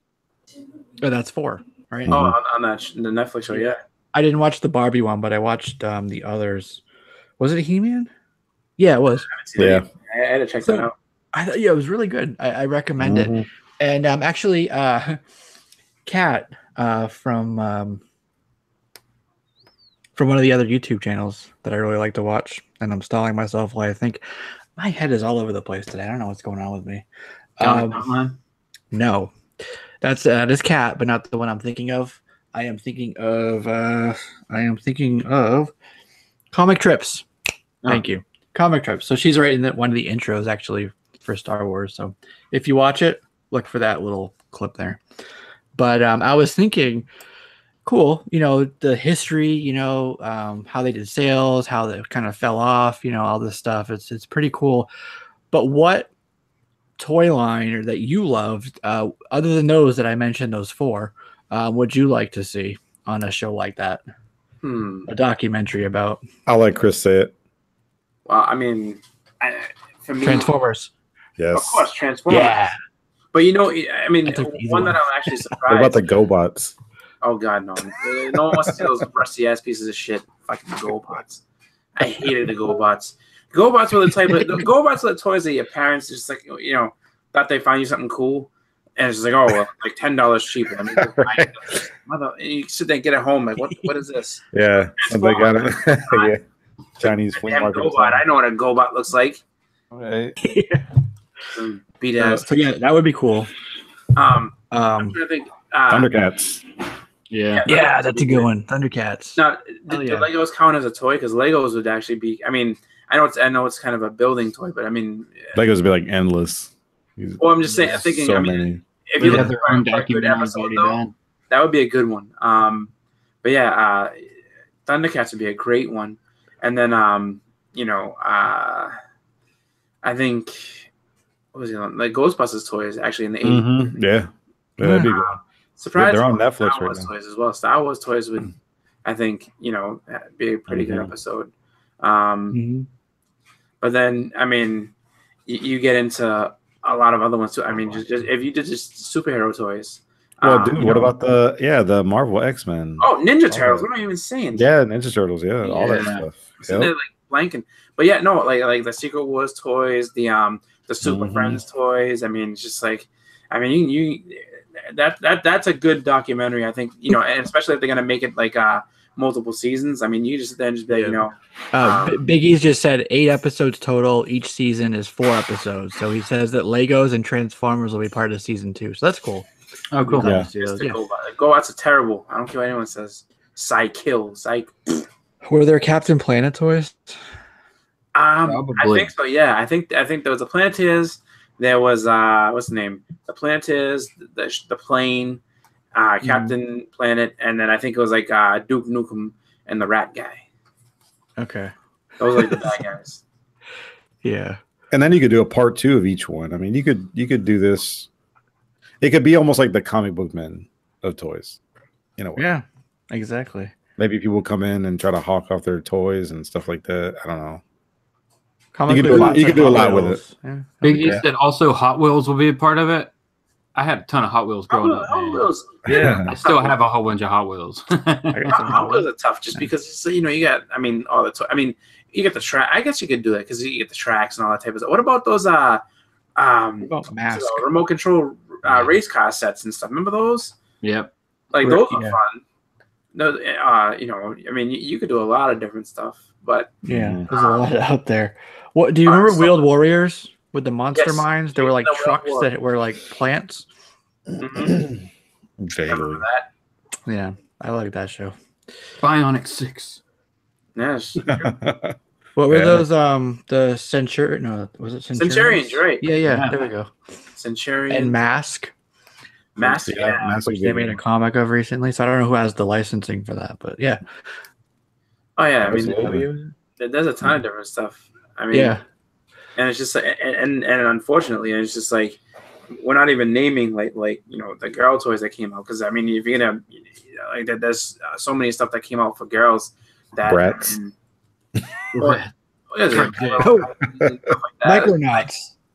Brian says Micronauts. I mean, Humanoids. Oh my God. Big East Comics says Humanoid. Thank you. what was the other one? Good God. Oh, it was the dinosaur fighter ones. I forget what they're called. Oh, Seeking Pyramid just said, since we're talking about 80s toys, Ready Player One should be good. Yep. If you guys have not read the book, read the book before you see the movie. It's not gonna be required. It's a damn good story. You guys have to read this. Highly recommend it. Completely forgotten Voltron. Yeah, read this. My shirt. That's why. Oh, Voltron. Yeah. Dinosaurs. That's the one. Nice. Darius. I remember that where they ride the dinosaurs and they got weapons and stuff on their. Yep. Yeah. bodies and stuff. Yeah. Oh wow. Yes. Dang. Yeah, no. I mean, there's so many good toys, and then what was it? Like Nerf guns and stuff, and then like laser tag and all those stupid things that came out like that weren't actual Super Soakers. action. Yeah, super soakers and all that stuff. I was thinking of that too. So many different toys you can cover. I mean, that's a great documentary, especially if it's like you're just gonna sit there and mess with just try to get all these people hooked in. Like, oh yeah, like I remember I used to love all these. But a lot of them were just like rescans of old ones. Like you had He-Man, and then they just like did a rescan and made the Thundercats, and then they did a rescan of those and made Silverhawks. So it cost them like $4. Some of what they did, like they took in the He-Man one, they were under like a time constraint or something. So they took a lion from like some other like animal set that they had, repainted it, threw a saddle on it, and boom, there's your Battle Cat. That came from another toy line. And then they had like the molds for some of them. They would just like combine molds and like repaint, and then boom, there's your new figure. So they definitely did that a lot. I remember they had the Rambo and the Force of Freedom. I remember those toys. Oh wow! And then what was the other one? Is it Karate Kid? Muscle Man. Wow, that's a throwback. The Muscle Man. Karate Kid. Wow. Muscle Man. The Karate Kid toys are great. These are the Muscle Man. I remember them. As they had like Chosen and Sato and was it Miyagi and Johnny? Like they had all these people, and I remember they used to have a place at like Miyagi's house, the tournament and everything. Like, all these old toys. Oh, the Rock Lord. Oh, you guys are forgetting one. Power Rangers. Yeah. You're like, yeah. It was a little late for me. Yeah. No, but it was big. It still is big. I mean, oh yeah. So it was awesome. What about Brave Star? Because Brian B mentioned the Lone Ranger. Brave Star movie. Talking about that movie? No. Brave Star was like a futuristic cowboy. Yeah, was it a series? I just remember the movie. It was a cartoon. I got one that nobody said. Karate Commandos. Karate Commando. Chuck Norris' Karate Commandos. Yes. Well, those are Oh, Jackie just said it. Chuck Norris figures. Yes. Nice. Karate Commandos. Nice. Yeah. Oh my God. So there's a lot they can do with that show. Hopefully, it's not just the 4 episodes. Biggie said "Biker Mice from Mars." Man, I thought I'd almost block that out completely. What about Bucky O'Hare? Oh man, that's funny. No more GoBots. All right, we've already covered how terrible they were. I mean, tying this in with what we were talking about with Spawn, if they did an episode like, in season 2 or season 3 where they got into the 90s or something like that, once McFarlane toys came out, they were so much like the quality, the size, like everything about those toys was so much better than anything else on the market at that point. Yeah, that was crazy. That's the predecessor to the was it like the Sideshow collectibles and the Hot Toys and stuff. Was the McFarlane toys, because those were the ones that were fetching big money back in the 90s. Yeah. Mad Balls. Yeah, okay. Cool. So there's a lot that you can do there. All right, so let's move on to the next thing. I mean, I think we touched on that pretty good. Yep.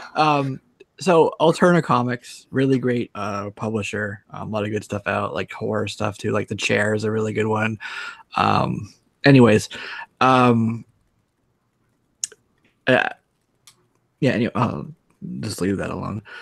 So they were looking at reorders from Diamond, and the fact that so many of them were canceled. Like they lost like thousands of dollars basically, and the retailers too, in the cancellations. So they said, okay, well, enough's enough. What we're going to do is come out with our own direct ordering system. So now you can actually order, and they'll have to figure out all the logistics. I don't have the details on that, but be able to order directly from Alterna versus going through Diamond and worrying about the delays, worrying about the allocations, worrying about, strapping damage on the comics, worrying about all this crap. Spine damage, we see that all the time. Yep, Alterna is the newsprint one, exactly. So you can do they got free shipping, you get the previews, all this stuff. So I think it's really cool, and I think that there's going to be kind of a move more in this direction maybe later in the year towards people trying to kind of circumvent Diamond, because I think that there's a lot of people out there that are just getting kind of fed up with them being the only game in town and then having so many issues. And I think you can attest to that, Edwin, being at the shop each week. You see it day in and day out. But Alterna is a really cool publisher. They got the cheap titles. They're using the newsprint. They're doing some really cool, innovative things, and it's definitely one that should be on more people's radar as an indie. So, what do you guys think about that? Direct ordering versus going through Diamond? I don't know why nobody's done it yet. I mean, honestly, I used to get Spider-Man 2099 when it first came out sent to me in the mail. I didn't go to of course, it wasn't going to come in a bag and board or near mint, but yeah, that's how I got Amazing Spider-Man in the 90s. Yeah, but if people don't care about that, then seek out alternative ways of getting it, man. Because when there's only one game in town, it's just they can do whatever they want. Well, no, and I definitely see, like, especially for a smaller publisher, that would be a way to do it, because I'm sure they have to pay Diamond some type of fee or something to even carry their book or distribute it for them or whatever. So they cut out that price. More than likely, they're going to be saving money, and then they're not wasting print, because it'll give them a better idea of who's actually buying their book versus just like shipping out and hoping they sell. Yeah. Hopefully they have the network and what they need to in place already, instead of rolling out with this and having to like play catch up as the orders build with them. And the reason I'm saying that is Seeking Nearman said that he thinks that the new concept will blow up in their face once they start getting overwhelmed with orders. And I'm saying hopefully they've already got like kind of their infrastructure and plans straight, before they come out with it. So they wouldn't have gone that way without putting something in place. Right, exactly. Right. They're just gonna be like, oh shit, now we gotta actually fulfill these orders. What do we do? Yeah, hopefully it wasn't like one of those decisions, like somebody just got really mad, they had a really bad phone call, and they're like, nope, we're doing this. Send out a press release. We'll figure it out tomorrow. Yeah, exactly right.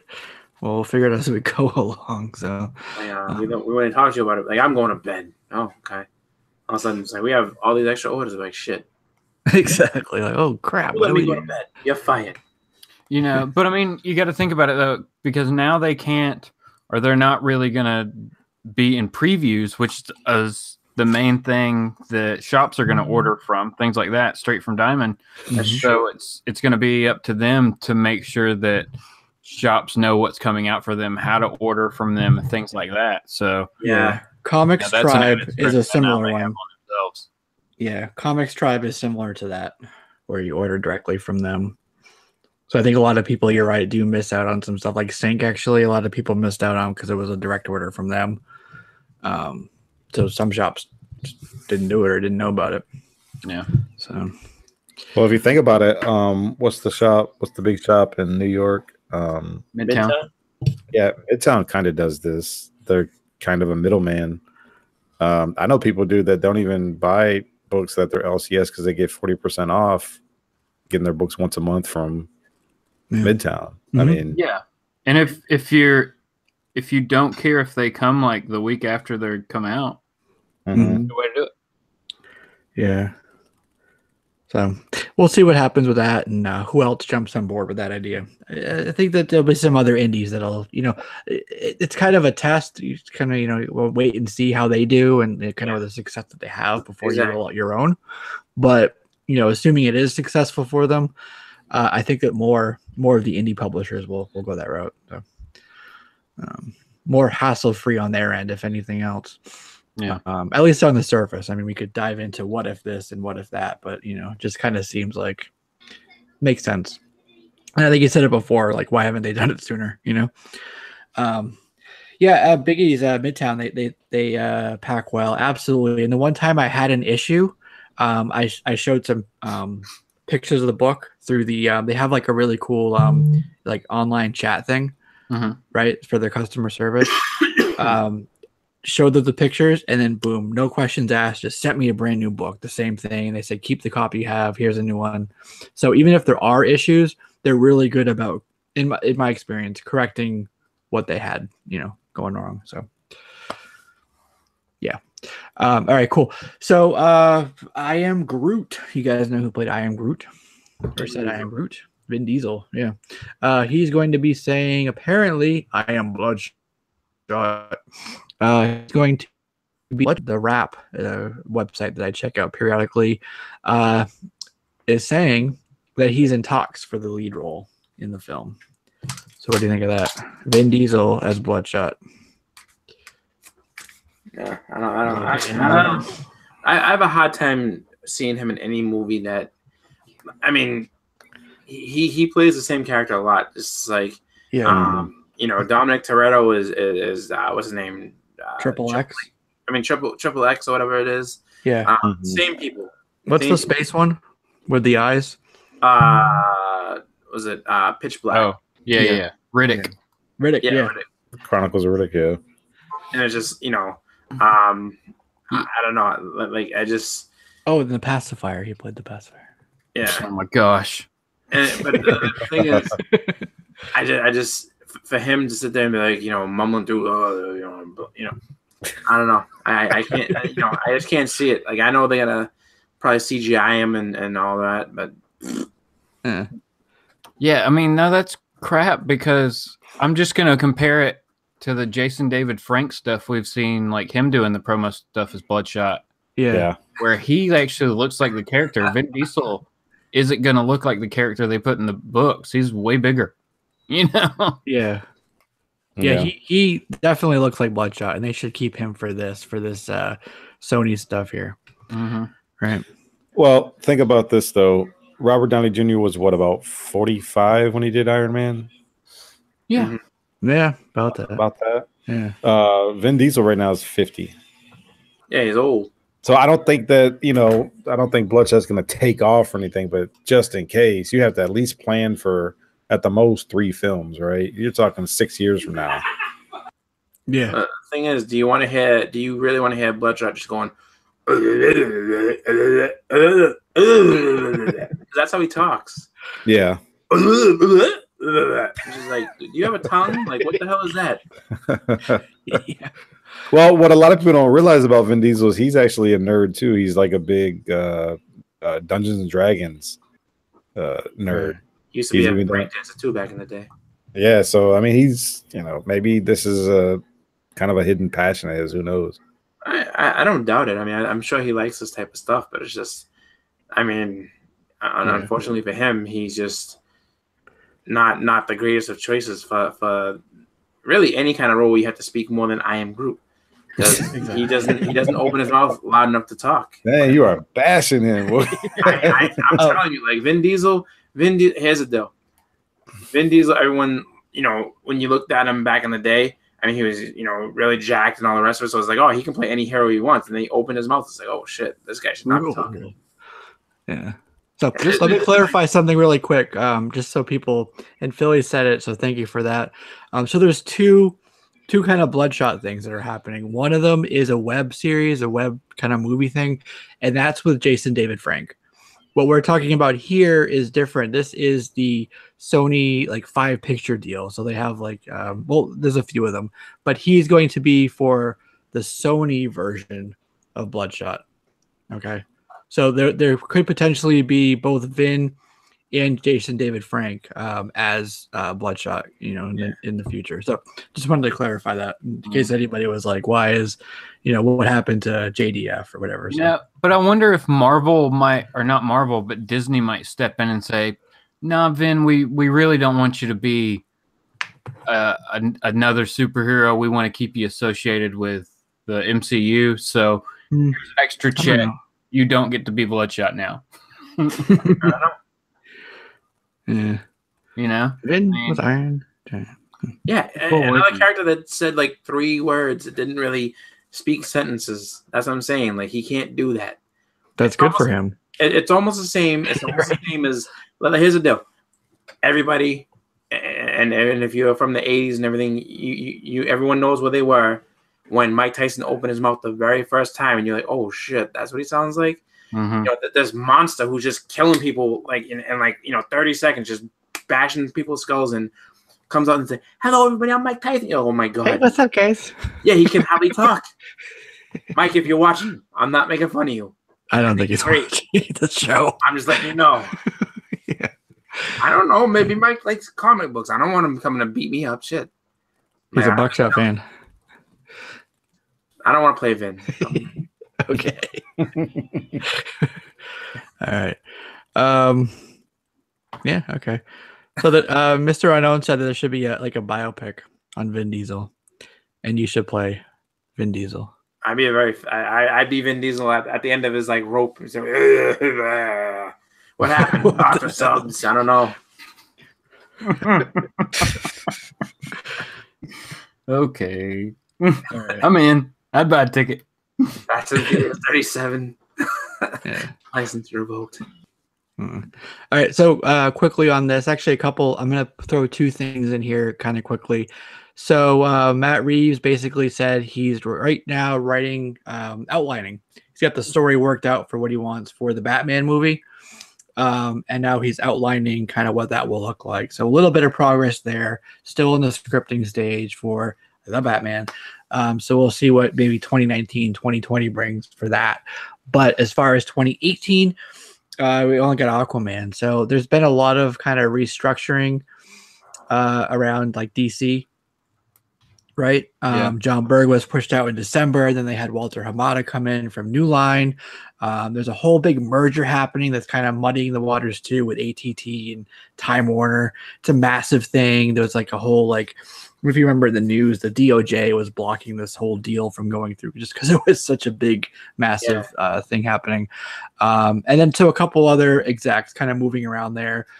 And now they're trying to figure out what that slate will look like, right? Kind of going forward. So we talked about the Batgirl movie. So maybe that will be there. The Batman will be there. And also another one confirmed is going to be, well, sort of confirmed. Who knows? But Suicide Squad 2. So they got a producer to come on who worked on Dracula Untold and the 50 Shades series. And it's the same guy. And we talked about this when it released, was Cowboy Ninja Viking. Super cool story. Remember I was telling you guys about that? So he's actually the producer for that as well. That's an upcoming movie. So that's something that we'll have, that movie critically didn't do well, but numbers wise, money wise, that it made the studio happy enough to make a sequel for it. So we're kind of seeing post restructuring, some things come together for them. So it's Michael DeLuca is his name. I didn't say that. So I wanted to mention that just kind of briefly there. And then he's also talking with not Ben Affleck, but Jake Gyllenhaal as potentially the Batman afterwards. Yep. Not confirmed. I don't want you to think I'm saying that's confirmed. But apparently he's in talks with Jake for that role. So good book. Hover Round. Okay. So they're just talking about Okay, so they're just having fun there. All right, cool. So we'll move on from that because I didn't want to dwell on that. There's not much really to talk about there. So we get into these allegations that are happening all throughout, past few months, right? One of them was T.J. Miller, who played Weasel in Deadpool. People were like, well, what's going to happen with him? Is Laura Schuler or Laura Donner going to like kick him out? Like, what's going to happen there? And she said, like, we're too far into post-production. They're like into the final editing process. So there's no way that they could kick him out of Deadpool 2. He won't be recast, which is what a lot of people were kind of thinking might happen, just because they're too far into it. I mean, I just told you that they're moving the movie up in schedule. So that's how far along they are. But as far as like Deadpool 3 or X-Force or something like that, who knows if he'll be in that. So you're going to get Weasel one more time, TJ Miller, whether you like him or not. I'll say I don't know if I like him because of what he did. Allegedly. I don't know if I'm not following it. I don't know if it's confirmed or not, but I think he was hilarious in Office Christmas Party. That's a freaking funny movie if you haven't seen it. Office Christmas Party. And I guess we can touch on, since we're touching on this, the Stan Lee stuff. Who knows if it's confirmed or not. In terms of what he did. There's a nursing agency saying that, they sent all these people to his house and he sexually harassed them and requested this and said this and showed him this, and they keep sending people, and that he did this and that. There's no lawsuit. There's no proof. There's not going. And then there's another nursing agency that came in after him that is like, no, he was, nice and respectful and polite, So people are, and it's interesting because it came literally 1 week after the news broke about like a $300,000 like check fraud, fiasco with him. Yeah. So they're saying that the sexual harassment thing is like a shakedown. It could be, who knows? We don't have the proof to say one way or the other. But I mean, maybe talk a little flirty here and there. Maybe not. Yep. I don't know. Yeah. But anonymous shakedown. Nobody. Yeah. He's 95 years old. Like even if it was, even if it was like 5-6 years ago, he didn't do anything to anybody. No. I have to. I mean, you're reaching when you're going after Stan Lee for that type of shit. I'm sorry. Yeah, he's worth a good $50 million estimated. Well, exactly. So it's just like got some money. At this point, I would believe it's a cash grab against him, man. Mm-hmm. People trying to get some money off him, and because the climate of everything now is just that you get accused and they destroy you. And it's just one of those things where it's just like, oh yeah, no, we're gonna get Stan Lee. So like, yeah, leave Stan alone. Exactly, and not just with this, but kind of in general, you have to remember they're innocent until they're proven guilty. We can't, in the court of public opinion, just because someone says someone did something, automatically believe it. You know what I mean? But on the flip side, just because he's Stan Lee or just because he's 95 or 96 now or whatever he is, he doesn't get a pass. So if he did it, it's not like, oh, that's Stan Lee or oh, he's just an old guy having fun. He doesn't get a pass. Nobody does. We gotta kind of just remember those things.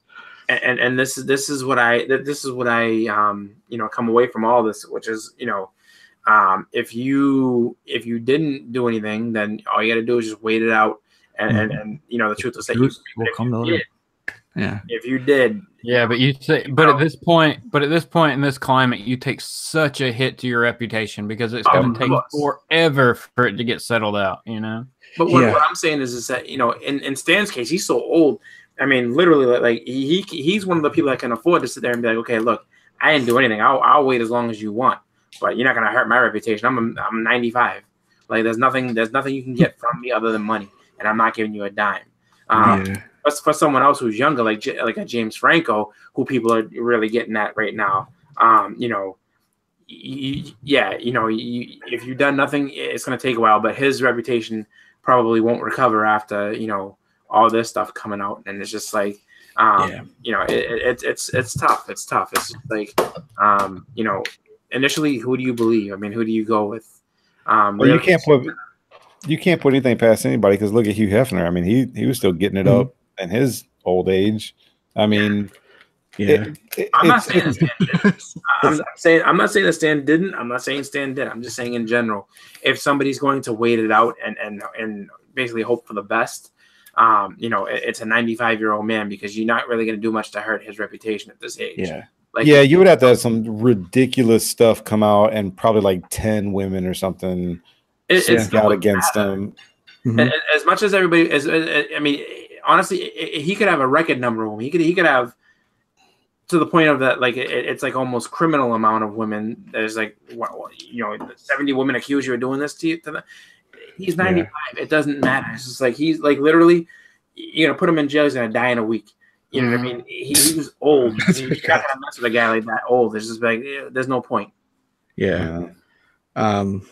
And the source for it was the Daily Mail. It's a UK kind of like a tabloid thing. Yeah. Really? You can't really rely on them. It's just, like I said, tabloid, like National Enquirer type. Well, not quite like that. They do have real stuff, but I wouldn't rely on, like, I wouldn't cite it as a source in anything that I wrote. Yeah. Right. I don't know. Without saying it came like from this place that's questionable credit. What people are also saying is that if it's true, some of the things that they're saying about him are characteristic of somebody like with Alzheimer's, like just some of the actions that they've described.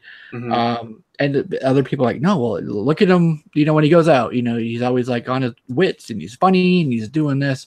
But when I think of that, I think of actually Carrie Fisher. I don't know if you remember a documentary about her. It was with her and her mom. And they would go like to the conventions and they would do the award shows and stuff. But it would show like them at home, behind the scenes, some of the things like their day-to-day life. It was really, pretty insightful into that. But they were having some real troubles there. Like her mom like had to go up, for example, on stage and accept an award. And like beforehand, like she could barely stand. Like she had to have a lot of help just to be able to get up there. But once she got up there, she was like on her game, and like she gave a great speech. So like what we see with Stan Lee is just his public facing side, right? He's true. On stage, he's doing the interviews. He's like, he's got the camera in his face, doing the King of Cameos thing. But we don't really know what's happening like in his house or when the camera's off or, when he's backstage, so he could, and he's 95. So, I mean, it's very plausible that public perception. Yeah, exactly. So, there's a lot. I guess my point is that we don't know about this. So yeah, yeah. No, I can agree with that. Yeah, Stan didn't lose his. Evan says if Stan didn't lose his reputation from stealing all his characters from Phil Golden Age publication, this won't hurt me. Yeah, there was a big thing with that. And, the whole thing with Jack Kirby. So he's had some things that have come his way in the past, and we'll see what this brings for him. So I don't want to dwell on it too much because, like I said, we don't know. We don't want to just accuse him or defend him without knowing for sure. Yeah. So. All right. So that being said, two things, and then we're going to get into what we're looking for 2018. Okay. So I think it was 2010 when Iron Man 2 came out, right? 2010. ScarJo shows up as Black Widow, and everyone's like, holy shit, she's good as, Natasha. Like, that is cool. She needs her own movie. So Feige is basically like, okay, let's, So the movie's kind of been in development. Or in talk since then. And I think Feige said in 2014, so 4 years later, halfway to now, that something is like in development or pre-development or whatever terminology. But finally, we get a little bit of movement on it. And maybe that's because of the success of Black Widow. Maybe it's Red Sparrow coming out and the reception for that. Maybe she just needed to prove herself as an action character. A little bit more like with Lucy and some of these other movies she had before they committed to like her as a leading role, or maybe they wanted like Captain Marvel to make sure that she had like the like official like first movie into the MCU for female lead. But anyways, we got Jack Schaefer tapped to write the script now from Blacklist, Time R. I think it was like a Cannes Film Festival type of thing. So there's now somebody writing a script for a Black Widow movie. So that's pretty cool. Yeah. Right. A little bit of moon on that. That's always something that I said that should be done.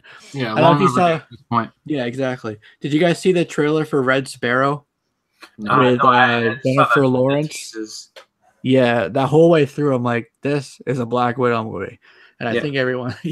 So yeah, if they go that way, like a World War II like spy thriller thing, like I want to see her break away from the Red Room and the Soviets, and like her like defection, and that would be like a cool thing, in my opinion, for her. Maybe pick up a couple missions from the CIA. Like I don't know. I'm just thinking out loud. Kind of street level stuff. Yeah, exactly. Yeah, I could see it being successful only if there's like, a Captain America in it or a, some Avenger. I don't think she can hold it on her own. Black Widow and Hawkeye. Well, maybe they'll throw Hulk in there and just keep using him because they have to put Hulk in a team movie to be able to use him. Universal won't let them do a solo. That's why you got him with Thanos. And then she's the one who's always like, hey there, big guy. Like they have a thing, So maybe we'll see Bruce Banner in that movie somehow in some capacity. Just so that they can say that they used Hulk again. You know what I mean? Yeah. She spent most of her time in Avengers and Daredevil in comics, right? Yeah. Yeah. She was in Daredevil for a long time. Because it was actually like titled Daredevil and Black Widow. Yeah. Yep. Yeah. And then she did a little bit of she was in the Amazing Adventures books with the Inhumans for a little while too. Mm-hmm. But yeah, I think that she can do fine. I mean, Scarlett Johansson's a good actress, and I don't think that she's she's not the number one leading female actress out there, but she's good. I think she's proven that she has the physicality for an action type movie, like Ghost in the Shell, like whether you liked it or not. I mean, she had to do some stunt work in that for sure. So same thing with Lucy. I liked Lucy. I thought that was pretty cool. Yeah, Lucy was pretty cool. The ending, questionable. Right. But kind of a cheap way out at the end there. Yeah, I was like, really? That's what okay, whatever. Yeah, that was a hack. Clearly, we're not getting a Lucy too. No. So we're talking about Black Widow. Let's talk about Black Panther for a second. That's like the huge thing coming up. Everybody's like ramping up for that. Yep. And the proof is actually in some numbers. So Black Panther, the pre-sale is actually launched pretty recently.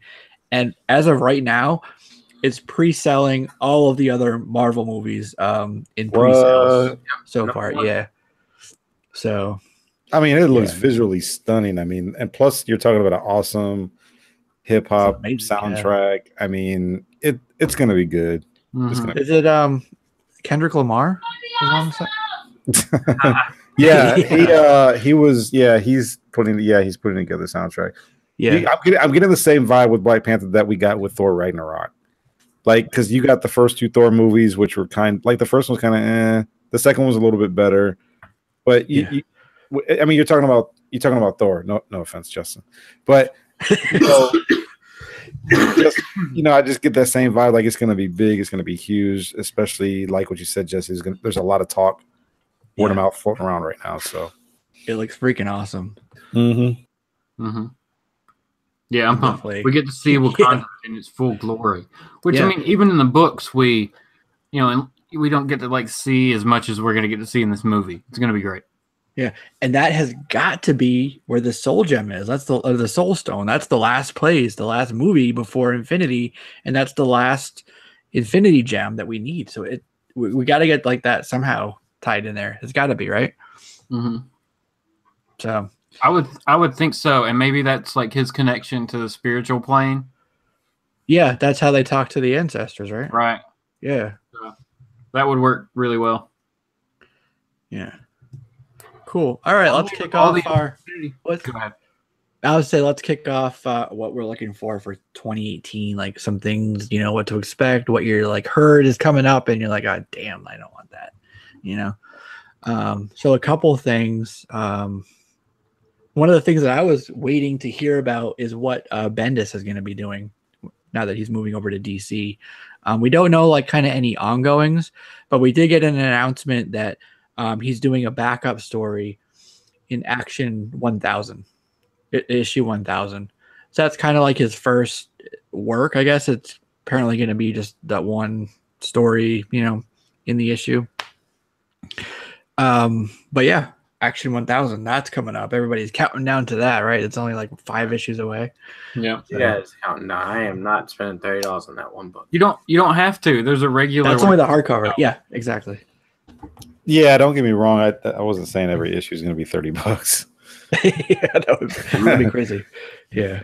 That's just the special like hardcover with all the cool stuff in it. But just the regular issue itself is like $6. So. So you can keep that. You would have to think they're probably going to have all 1,000 covers in the hardcover, kind of like how they did the Venom 150, maybe.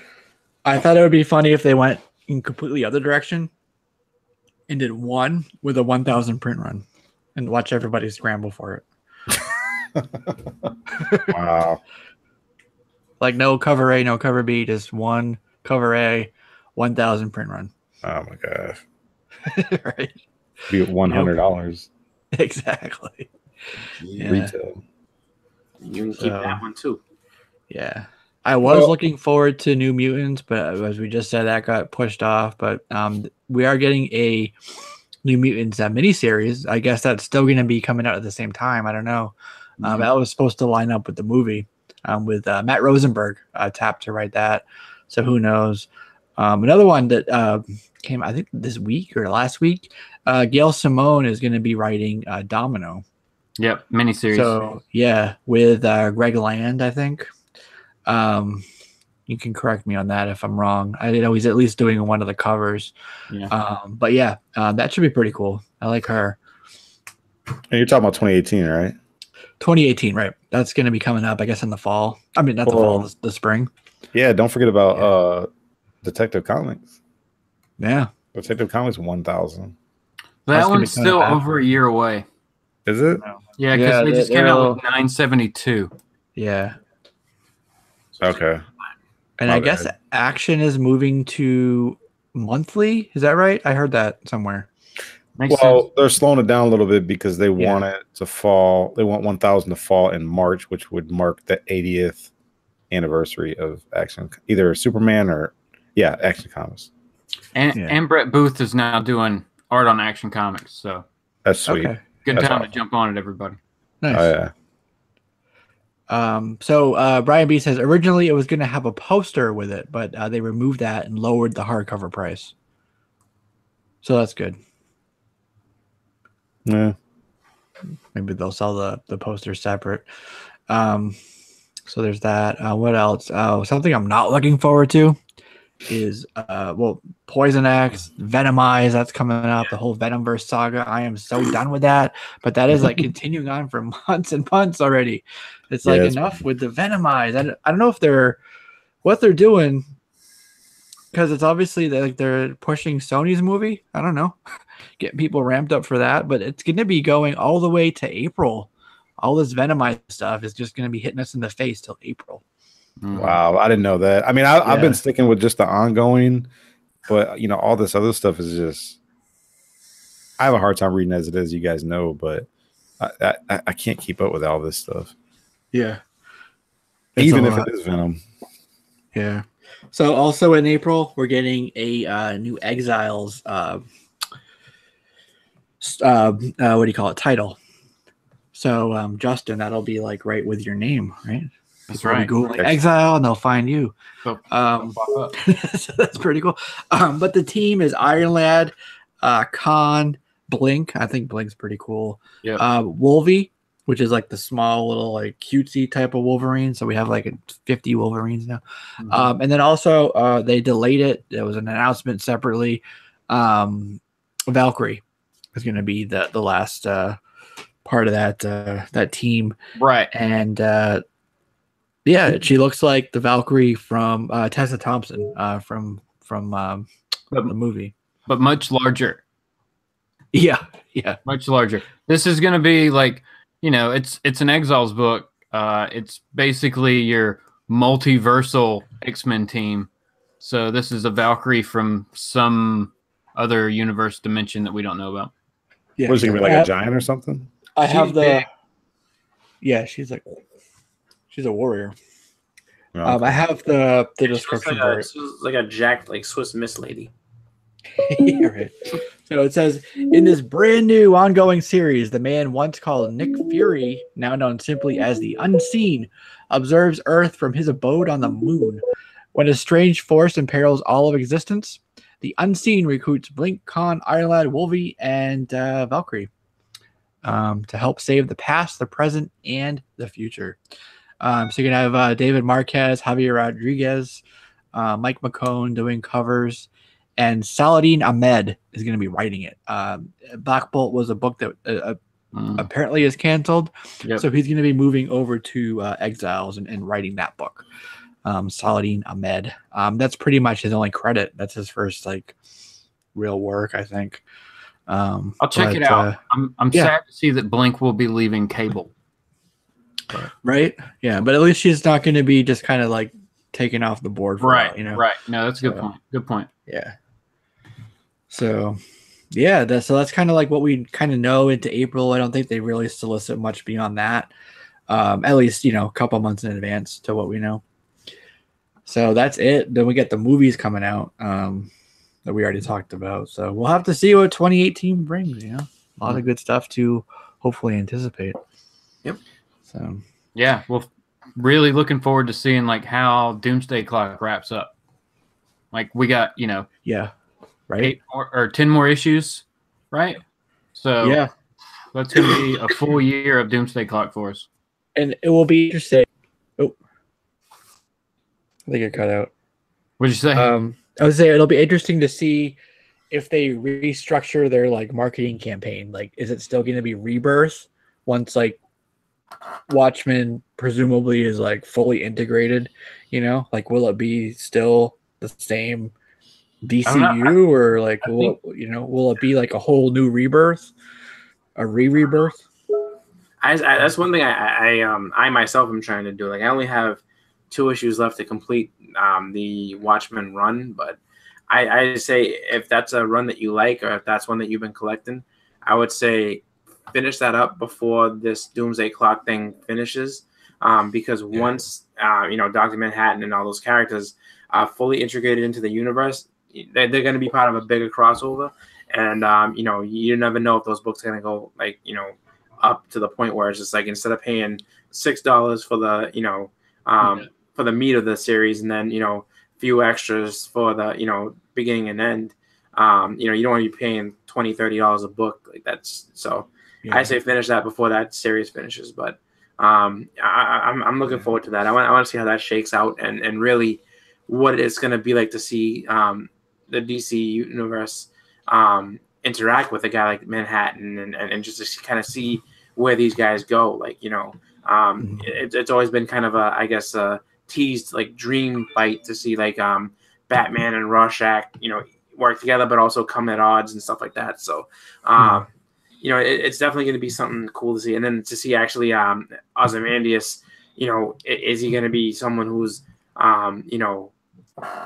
such a great smart intellect and everything like that, being superpowered? Is he going to be more dangerous than Lex Luthor now in a modern DC universe? You know what I mean? It is a lot of questions that are going to be answered with that, so I'm looking forward to it. Yeah, absolutely. Philly Superman said Rebirth is over, just DC Universe now. So yeah, that's correct. I stand corrected on that in terms of the campaign. Even though I said like marketing campaign, I was just referring to like the story that they have going on. That's still the story, with DCU. You know what I mean? So that's kind of I maybe should have chosen my words better on that part. So yeah. And then X-Men Red, yeah, that's right. X-Men Red. Yep. So that'll be good. Yeah, X-Men Red coming out. Phoenix Resurrection. I'm pumped. Yeah. Need more colors in my X-Men. Sweet. There'll be like all kinds of colors. X-Men Black will be X-Force. That'll be coming up. Yeah. So that's it, guys. That is what we have for you for our kickoff show of 2018. We told you what we did in 2017. We gave you some current news, some speculative news, some rumor news, unconfirmed stuff, but also some really confirmed stuff. And also 2018. What are we doing for that? What are we looking for? Anticipating, not anticipating. So I think we did a pretty good job here of covering as much as we could for a kickoff show. We went from toys to movies to, the comics and everything in between. So we even managed to throw Lindsay Lohan in here. So, yeah, right. Everything and the kitchen sink and the trash. That's right. So she's the trash bag or the sink? Or A trash bag in the sink. boom. Ba-boom. So the book. Okay, so Brian, he says that the book that he has the most new subscribers for is Weapon H, upcoming title. That's right, I forgot about that book, that title. Says it's going to sell big numbers. Yeah, I can see that. I can see it, but I'm not sold on Weapon H. I'm sorry, I don't find it to be that amazing of a character. I don't care if it's the Hulk and Wolverine meld together, and it's just basically just a Marvel version of Doomsday, where he's got all this, Doomsday. Doomsday. It's just a Marvel's Doomsday, and I don't know. That doesn't make me. I don't see it being some type of crazy thing. I was more, I guess, initially intrigued by it when it was like the weapon of mutant destruction, but. I think they dropped the ball on that one. I think it's just an overhyped character that now they want to, blow up and make it a big deal. But, he'll be big in his first year, and after that he's going to fade away, and no one's going to care about him. Just like it just seems like it's another like Sentry type character where he's so overpowered. What do you do with him? I'm showing this for Rebel Comics. You have to look at this. So nice. Yeah. Magic. It's an homage to our Adams cover for New Mutants. Yeah. So there you go. But I'm with you. I think that they swoop this guy up like crazy, and it's just like no one really cares about it. Like no one will care about him in like 3 years. Yeah. So that's what I say. I don't say right in the trash, but I do say there's no need to spend crazy money on it. Like. Yeah. Sweet. All right, guys. Any final thoughts, shout outs, anything happening on your channels that you want to plug here? Go ahead and do it. Nothing other than I'm going to be putting up a bunch of new books that I got, and my list for 2018 to see what it is I'm going to be focusing on and stuff. That I will hopefully have up this weekend. But other than that, just doing my thing and enjoying some football and just kind of hanging out and just being me. That's about it. So check out that video. If it's up this weekend, check out my channel this weekend. And remember, it's not Buckshot 33 anymore. It's Boston Chris Comics. Rocking that new channel name. Yeah. Cool. Oh yeah. Yeah. All right, Justin, what's going on over in Exile State Land? Yeah, just great to be back. Big thanks to everybody who showed up in the chat. I'd try to name everybody, but I'd be here for a while. So yeah, we had a lot of people roll through here, right? Yeah, no, it's awesome. So yeah, just looking forward to new stuff, doing some different type of videos and stuff like that on my channel. So sweet. Looking forward to it. And Sunday morning comics, you got that regularly. Yep. So every Sunday. Yep. And then also, you guys, make sure you check out his contest that he has going on. Check out the video for it so you can see what to do, the rules, and then go ahead and make a video for him as well. So definitely check that out once we're done here or whenever you get time. So, right. Yeah, cool. All right. I'm going to try a Freestyle Friday tomorrow and see how that goes, and hopefully it'll be something I'll be able to do every Friday. Let's freestyle right now. Ready? I'm gonna rock the mic. Are you gonna rap? Are you gonna rap? Like no. When I say freestyle, like I'm saying like we gonna just. Do you break dance also? No, I don't do none of that. I don't rap except around Christmas time. Oh, okay. But yeah. Actually, Tim is the one that does all the DJing, so I'll leave the DJing to him. But now I'm gonna just kind of maybe rehash a little bit what we talked about, among other things. Y'all know I like to talk pressing, CGC, CBCS, stuff like that. So just it'll be just like a big old jambalaya mixing of a little bit of everything. That's why it's called freestyle, because we don't know what's gonna come out. So you just have to check it out. There you go. Spin the wheel of fate, right? The wheel of doom, or whatever topic comes up. That's what you're talking about. There you go. When's that gonna be? When's that gonna be? It'll be 7:30, 8:30 Eastern, 7:30 Central. Nice. Yeah, so we'll do that. See how it goes. Cool. All right. Well, I'll just be doing my my regular old stuff here on this channel. I got a convention I'm going to this weekend. I'm really excited for that. Some cool guests. You know, if you've seen in the past, I like to do like the cosplay and, you know, make the video for that and walk around and all that good stuff. Hopefully I'll find some good stuff. And of course we will be back here next Thursday for another episode. I don't know what I think it's actually, you know what? It's episode 69. So we're gonna have to do something for that. That's milestone number right there. Oh man. All right. Yep. Show off your best 69 issue. What? That's right. We'll figure it out. And then I do need to give a shout out to everybody who came and joined us here tonight in the chat. My other plug for you is going to be iTunes and Google Play. So this is here as a vidcast on YouTube. So everybody here is chatting with us. But if you want to take us on the go, feel free to play it, you know, as a replay here on YouTube. But also we are streaming through iTunes. This will be up and available for free in the iTunes, you know, podcast store starting tomorrow. Find us all around the web. All of our social medias, you know, Twitters and Instagrams and, you know, the faceplates and all that. So yeah, that's it, guys. This is Comic Conversation, and this has been our kickoff for season 3. See you next week. Happy New Year, everybody.